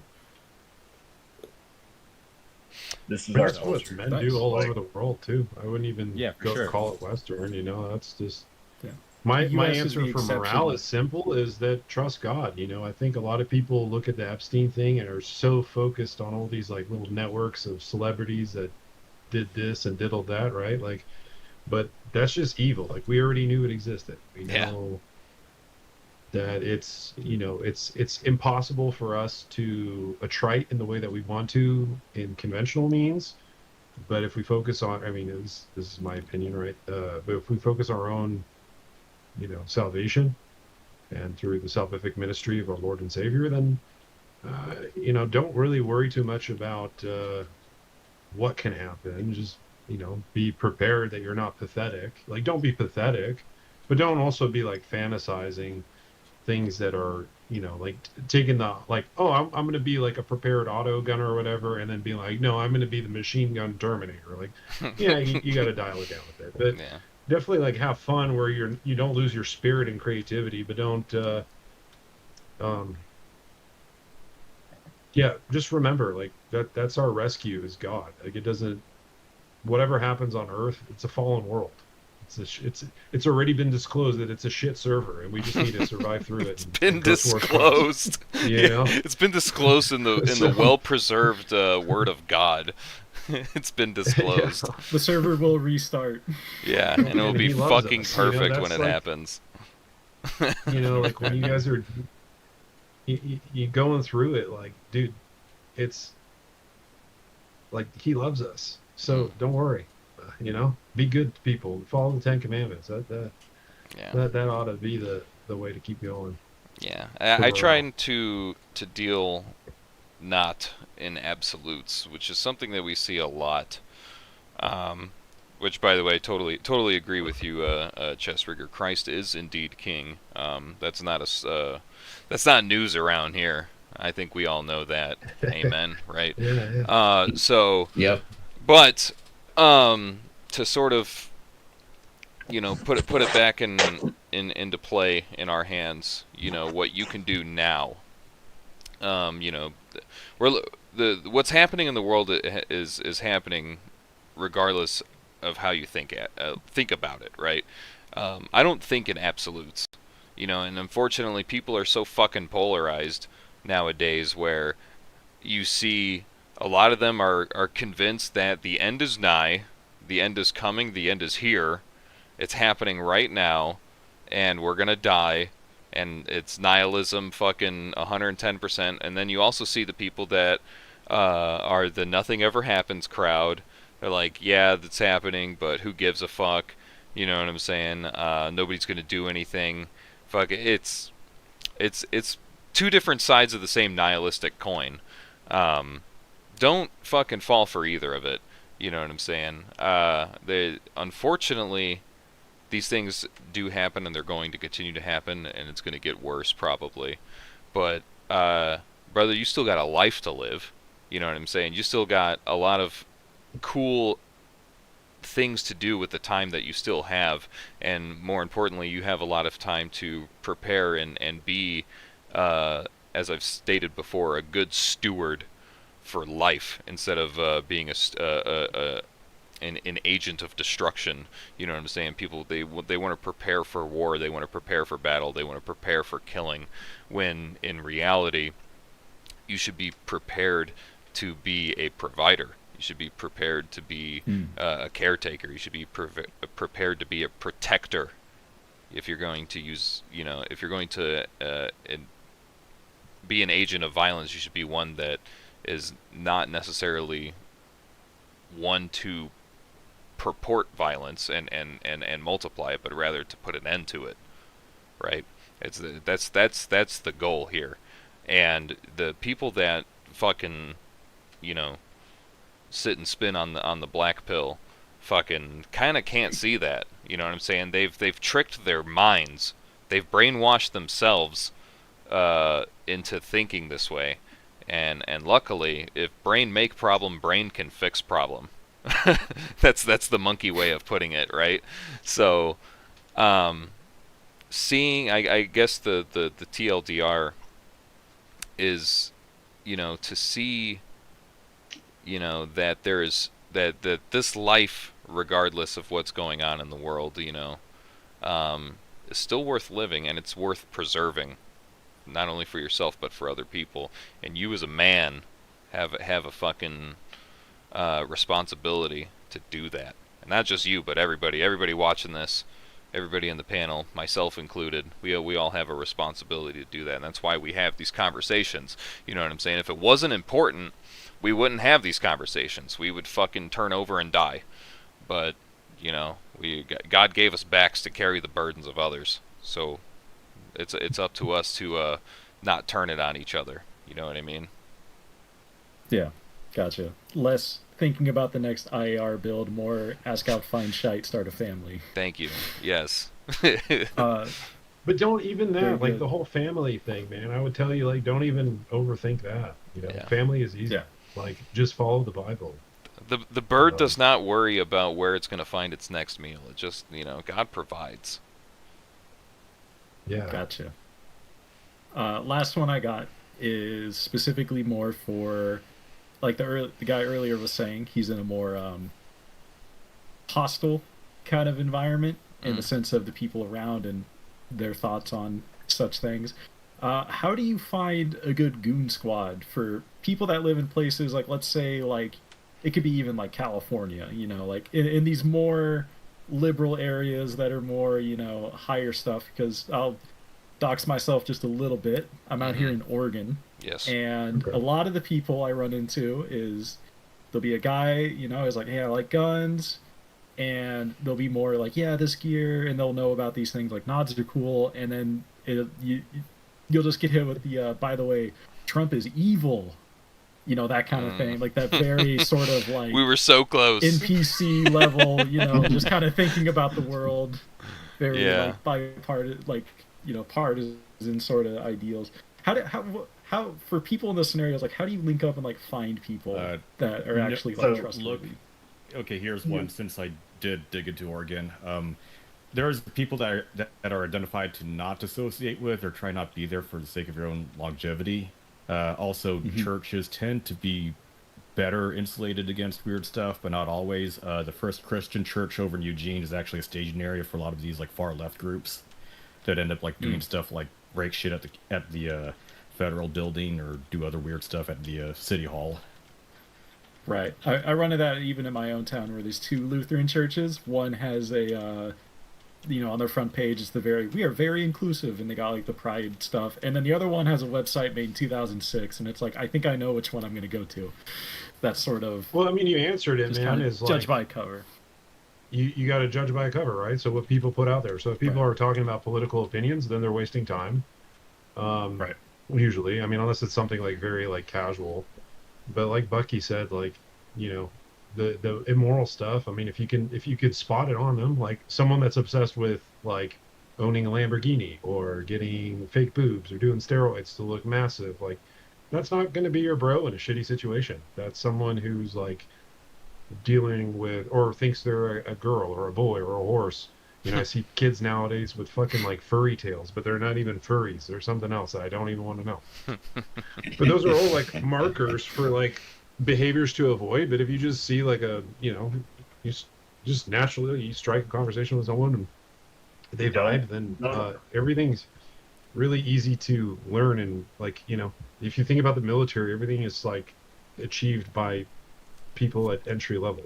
So right. They don't need to be a gun afraid expert right away.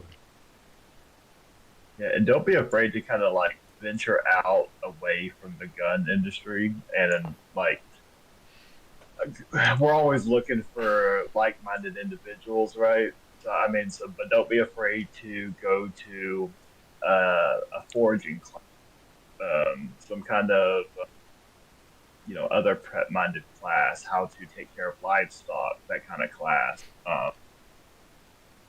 There's all kinds of weird stuff that you can do, and you may have to be the forerunner in the whole arm gear, preparedness, tactics, that kind of mindset thing, and you may need to start looking for, mechanics and people who, because there's a lot of places that cross-reference, right? Farmers typically have some interest in guns, right? Just because they typically have to use them to fend off their livestock and stuff like that. So don't try to look at areas that are so very specific, right? You broaden your perspective a little bit. You may be surprised at who else is in those spaces. Ham radio classes, stuff like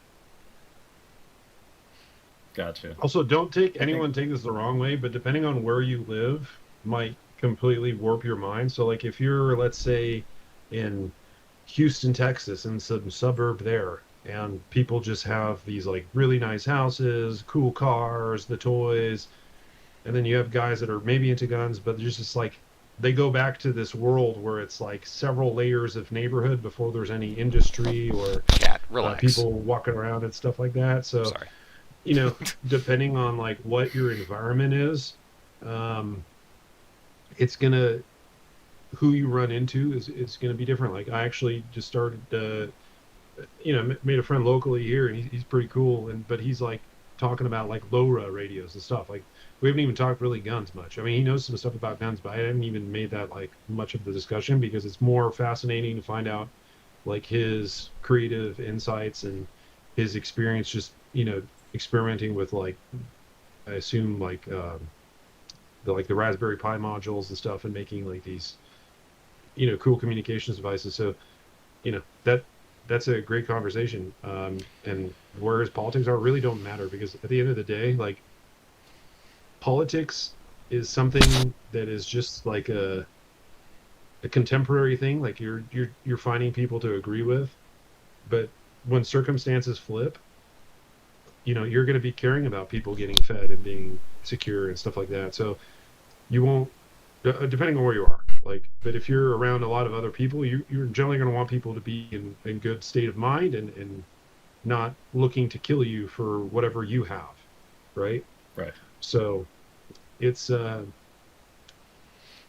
just try to make friends organically is the best advice, because if you like G said, if you stay within like the industry, you might get people that also have a very fixed way of doing things and imposing it on you, and you won't even realize because like I think we can all call back like a behavior we learned or a belief we learned from someone very early on that we still carry to this day, right? Like for me, it's like 7.62 rifles. The first gun I shot was an FN FAL, and it wasn't because I was Lebanese. It was just because my buddy had one, and I was like, dude, all right, this is the standard. I should be able to have this in my hand, right? So, but that's not necessarily an opinion that you'd get from a panel now like this. First of all, the question, I'd like to say that it's definitely difficult. So I feel like there's this like illusion that a lot of people have, right? Viewers, that content creators have like fucking whole platoons that like are live in their neighborhood with them or something. But yeah, we don't. I don't have a bunch of. I don't have a set squad, right? I have the Goonsday If I really squad. sat down and wrote names, I might be able to write down like 8 names of men that own rifles that if I called about something serious, maybe we could assemble. But that's even kind of stretching it. And we definitely don't all train together. We don't have like SOPs and call signs and fucking, you know what I'm saying, all that shit. So I get it. First of all, it is difficult to get a bunch of dudes to dedicate valuable time and money to this on a consistent level over a long period of time, right? That's a big ask just from society. I think that if an event ever happens, there's going to be a bunch of people obviously that didn't care or didn't have time or whatever that now are interested, which we see happens, right? A country exists, it's not at war, all of a sudden civil war breaks out, and like every 18 to 20-year-old in the world is now running around with a gun shooting at each other. But 6 months ago, they were like playing Xbox and going to the club, right? They were not doing dry fire. Also, to actually, like what was already hinted at is basically just be in your community, right? Go take classes, go to the CrossFit gym, go to the gun range, go to the shooting competitions, whatever suits your pie, and know people, and even if they're not dedicated like on your team, they're plugged in with the radio frequency, they're the medic or whatever. Like, I know Jim knows me. Jim doesn't know it, but I'm already thinking if shit ever goes down, I'm gonna call Jim, and he's probably gonna agree to, like, yeah, let's work together or whatever the case is, right? So there's that level, and then as far as actually trying to get your team assembled, is just consistency, right? So like, whatever it is, I hike around my neighborhood. Right, maybe hiking with a packing gear isn't something you want to do in your area, so you just want to go on a run, or you would go to a gun range every week. Whatever it is you do it. Always go to this shooting competition with this gun series. Always do the hike at the same day at the same time. Always go on a neighborhood run at the same day at the same time. Always go to the gun range at the same day at the same time. And you'll start to meet people that also are interacting at that same place at that same time. They'll see you, you'll see them, second, third, fourth, fifth, sixth time. Eventually they'll be like, oh, what's going on? Cool. You meet people, and then you can get them to start tagging along.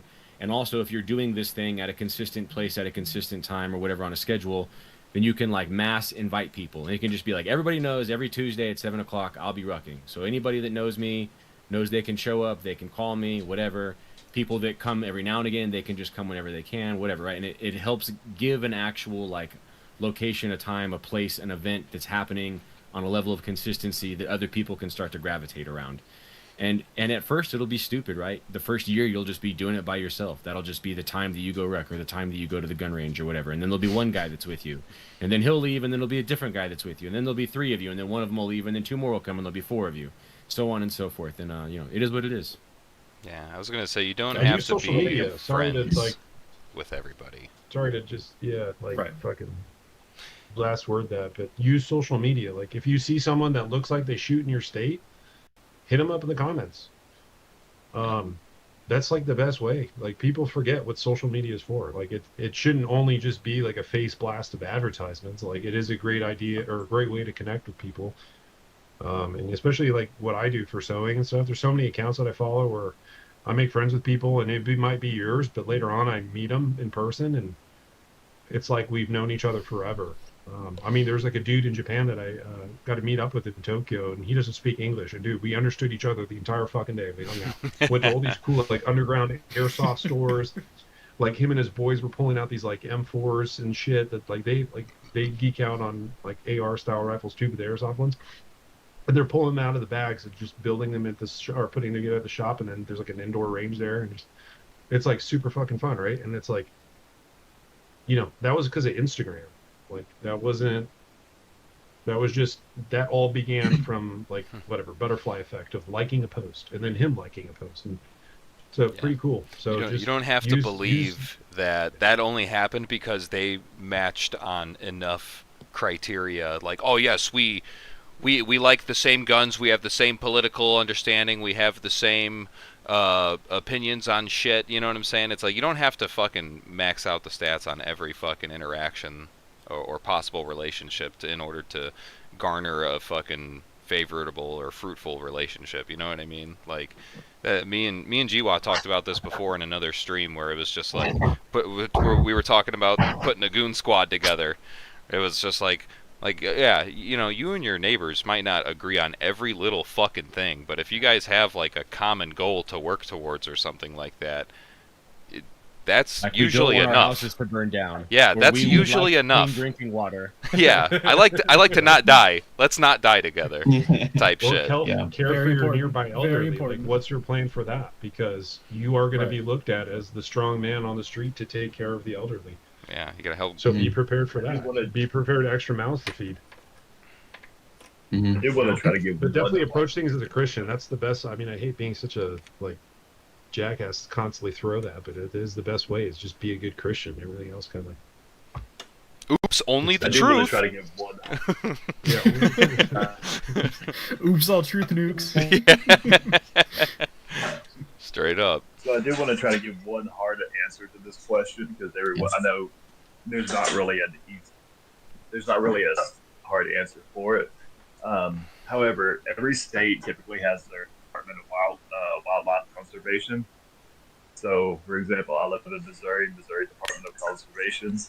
You go to their website, and most of the ones that I've been checking anyway have some kind of event. Go on there, and they hold they'll host free classes. Typically it's dumb stuff, not always dumb, but like which wild berries are safe to eat, how to tie knots, weird stuff like that. That is actually one way me and two of my guys that we met right now, who we train with, that's how we met. We both took our kids to these classes because our wives, wanted us to be more active in wildlife with our kids. We took our kids to a fine berries class hosted by the state. We met, we talked about guns. Sure enough, we both kind of start training together. And yeah, so, I mean, it's a easy way, it's classes, so if nothing else, you'll still learn something out of it. And yeah. Gotcha. Yeah. Yeah. All right. I have something to add to this topic. Oh yeah. Here we go. I need to know. I've been a little quiet, but no, Steadley, I know exactly what you're talking about because I'm gonna paint my picture for my scenario for you, and so like I kind of live like in a smaller town, and everybody kind of knows everybody, and we got a lot of hunters like in our community, but I'll tell you what, like me being the guy who's like nerding out over ARs and like really caring about like certain things, I'm kind of alone, like everybody kind of, they either want like, whatever, that doesn't really matter. But, if something was to really happen one day, for like what we're talking about, how many people would actually have them back, when something was to go down? I don't really know for sure. It could be like 10 people, right? Well, how many of them people there are actually going to take the time and prepare and train ahead of time? One, maybe that, and that's just kind of a scenario, like a realistic scenario. And I mean, that's just my situation. You can take from that and apply it to how you want, but I kind of agree. Like what G-Watt was saying earlier. Gotcha. Yeah, I definitely encounter that. I'm also at like a small town. It's like it's around like 10,000 people, and so coming from that, whenever it's like there was a shooting event hosted to get rid of old fire extinguishers from like the fire department, just go blast them out the gun range, and I saw maybe one other competent like rifle at that event. The rest were like the trash blasting 9000s, and it's kind of disheartening in a strange way, where it's like the biggest event there, like I have like what I think I believe my rifle's really good, and then some guy pulls out the shorty Mose and everyone's like, whoa, dude. It's like, all right, Yeah, but look at that as like the beginning of a Green Berets mission. Right? Like he shows up in the village and that's what they can muster, but by the end of it, like, if you have that humility and ability to teach people and bring them up, then you'll see a cool transformation. Bring them up. They don't have to meet you. You bring them up. You know what I'm saying? Yeah. They make better friends than enemies. I definitely have that with I got two coworkers that are pretty cool, and they're also kind of like-minded, more religious kind of guys. And one of them is just like, no, shotguns, dude, coolest thing ever. And it's like, you should get an AR. Great. You should go shooting with great conversation to have. Yeah. Yep, exactly. I've been having that conversation. It's but that's over the course of like 4 years, working. It's just one guy comes along. So it's kind of, as a younger guy, it's kind of disheartening when all your friends kind of like move on from like schooling and all that. Oh, yeah. People holistically, like guns are my bros fun halfway across the country, that kind of thing. I mean, guns are cool and guns are fun, but if other people have you'll find skills it, dude. you're It's not just a aware of- numbers game. Even in left-wing cities, you'll find that gun dude that is into like they don't have TDS. You just got to keep at it. Yeah, or if it's like you have like a friendly guy, not too much into guns, but into like communication systems and computers, but isn't insufferable. That's amazing. Yep. Yeah. Very cool. All right. Beautiful. Thank you for the answers, fellas. Of course, brother. Thank you for stopping in, as usual. Yep. Crisis King. Amen, Remember, brother. I do my best to. Amen. All right. Have a good one. Yep. See ya. Wishing my brothers on the Gregorian calendar a good start of Lent. I was gonna say, isn't the or no? What is it?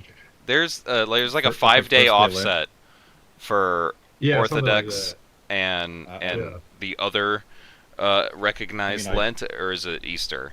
Ours begins February 23rd. Okay. I've only eaten like vegetarian stuff and fish for the day, so you're on the right track, I guess. You know, for dieting, I suppose. Do we have the? Oh yes, we do. We got the final Bala shot caller in here. Sep, what is up, dude?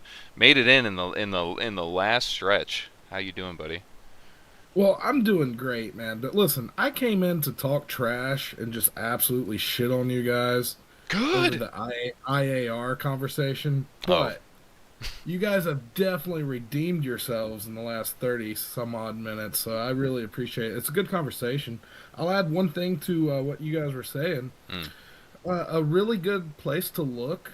So in our little space, we tend to think of everyone as being like gear queers, up to date with ARs and no small unit tactics and all this cool shit. Odds are, if something really happens in your neighborhood or the country falls apart, you're going to be alongside dudes with like Tasco red dots and like 1022. Absolutely. Yeah. But a really good place to start finding people in most of the country, not everywhere, but check your localities. Volunteer fire departments and rescue squads. That is a hotbed of fairly like-minded people, but you know, they're doing stuff, and you get free training from the government, so that's always nice. You get a free EMR, EMT, you get all these rescue certifications, and you get to practice it in real life, helping people, saving people, that sort of thing. Yeah, those are motivated fucking people. You know what I'm saying? Like, they're not afraid to commit to that sort of training regimen, that sort of fucking time sacrifice. You know what I mean? So, like you said, they're more than likely they're fucking pretty down for the cause. Yeah, no, there's definitely outliers that are out there. They're like, yeah, I can't get a normal job, you know, like I can't fucking function otherwise. So I got to do this crazy shit that I'm crazy enough to do. But yeah, more than likely, I definitely can see the truth in that. That there's that's a good place to look in terms of finding like-minded people, because it's like I go into some of these other, you know, community discords and shit like that, and I talk to those people, and they're like, oh yeah, I'm a fucking, you know, a forest fire firefighter, or I'm a fucking, you know, EMT, or fucking whatever, like you said, you know what I'm saying, like these types of jobs that are high committal. In a lot of the country, it's volunteer organizations doing this stuff. Yeah. And you can just literally just go sign up, start tomorrow, you know, you get free training. Our state, we get paid now per call, even as volunteers. So you get to actually go out there and, you know, patch boo-boos and pull out trauma kits and actually practice, you know, the stuff that we all like get excited about for internet videos and stuff. Of course.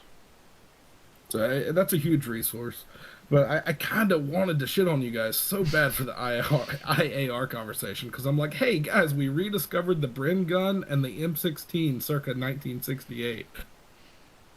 Yeah, we sure did, huh? Are we going to rediscover why we moved away from it? Yeah, I would say it's a better form factor than a Bren gun, and one that you could adapt to be a DMR or whatever. Like, it's a good rifle. You have a heavy-barreled, like in terms of an M27, you have a heavy-barreled AR-15 platform weapon that's accurate. It can be automatic if you need it to be. It could be a regular fucking gun you go through the door with. It's, you know, so it's not like the Bren gun in the sense that you're pretty much stuck with being a Bren gun. Yeah, but I mean, I can make the same arguments for an M1 carbine, bro. I mean, you could, but I haven't seen anyone employ it that way. So, but you could. Why didn't we make the M1 carbine it's Piston, the IAR? You know what I'm saying? It was a light, handy carbine that was capable of handling sustained fire. Why didn't we just put a 100-round magazine on that bitch? You know, and start giving it. It was like 30. Yeah, they doubled the magazine capacity, and then they put select fire on it with the M2. The M2, like yeah, but I mean, back in the 60s and so. That's really. The IAR didn't really work out really good in the military because they were trying to implement it in military tactics. But if you look at like what we're kind of talking about here, the M1 Grand, welded magazines together, select fire, in guerrilla style warfare in Vietnam, it actually worked out really well. I mean, there may be some implements. I think that there actually may be some good aspects of the IAR. Just I don't think it's going to be IAR with machine gun tack. I don't think that's going to be it at all. Yeah, with this, I think the best way to look at it is to think about that one dude that tried to be an active shooter. I think it was in Texas, and he was like a total gear bomb. I think he had like an AR-15, and he like got killed by a security guard. Brian Isaac Clyde over in the Dallas Federal Courthouse got blasted through his casket vest by a security guard with either a 40 or a 9. Yeah. So as long as you like just don't be that guy, but have a sick IAR, then cool. But if you're gonna be like a gear bomb like that and lose, then like you know what that looks like. Yeah, well, back in my day, all we need is a Garand and a carbine, son. Amen, brother. Hell yeah, Borther. Borther, yeah.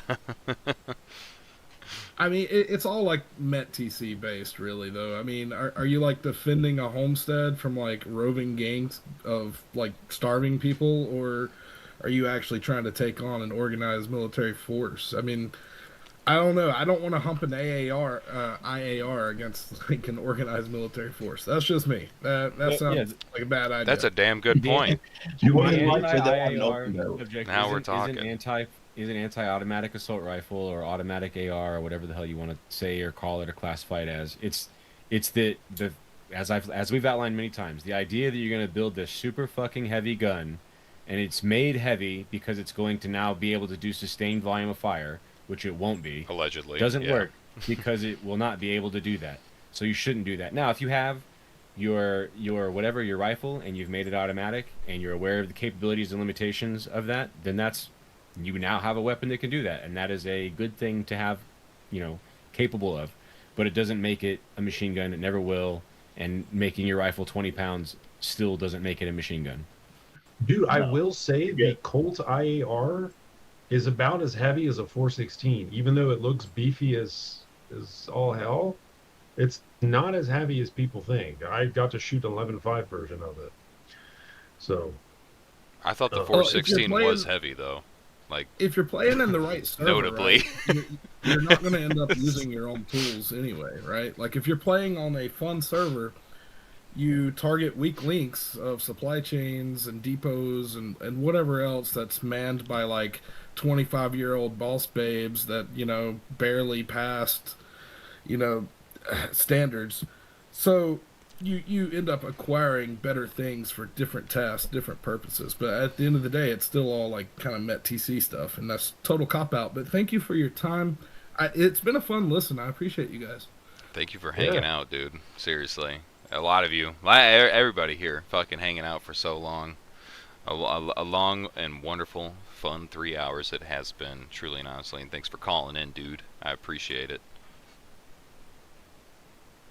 Thank you for having me, and buy slings at AppTech USA. Yes. Shill it up. Fucking drop a link in the chat for the homies to see.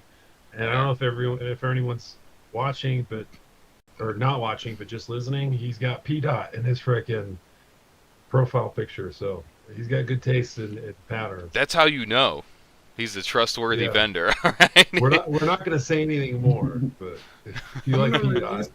I'm going to release some P-Dot stuff, maybe some mag pouches, dump pouches, that sort of thing, just kind of a limited basis. But I'm not trying to get too much into like the gear like segment of the population. 50,000 reasons why I'm not going to. Just be good at slings. You'll be making gear soon. Yeah. I make some, but usually by like request. So if you go to my website, you can send me a email, and I answer everyone, whether I can do it for you or not. I build bags, I repair. Most of what I do is I repair stuff locally for like our sheriff's department and our rescue squad. Like that's where I create some kind of like special one-off type of gear or equipment that's needed for this one specific thing, So feel free to email me anytime. Let's get him a link. Yes. Chat's asking for. Chat got wants the got a link. shill and partner for with a better way to a. No, don't do that. No.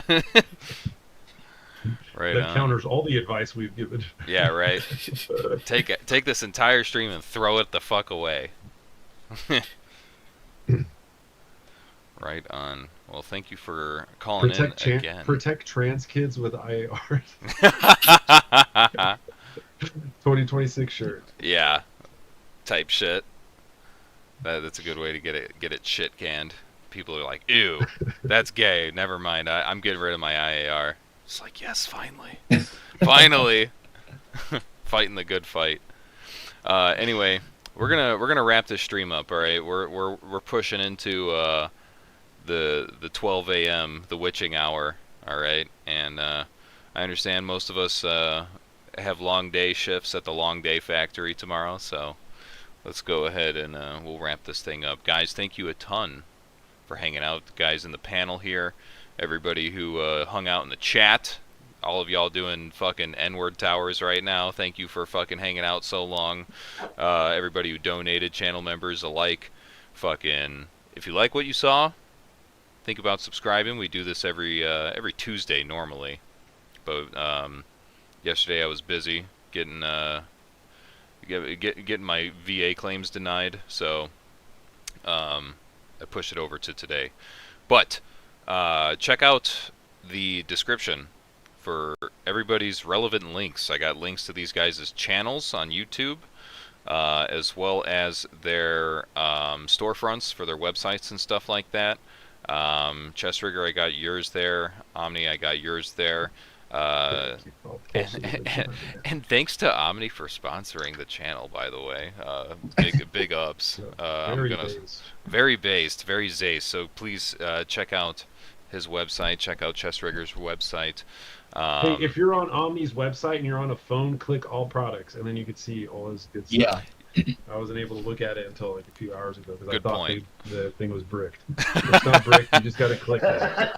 There's just a special way to navigate it. It's a work in progress. Stuff on there. But yeah, shout out to you guys for sure. Thanks to everybody who called in. Yeah, I won't keep you. That's all I got for you. Thanks a ton. I'll see y'all in the next one. Godspeed. God bless.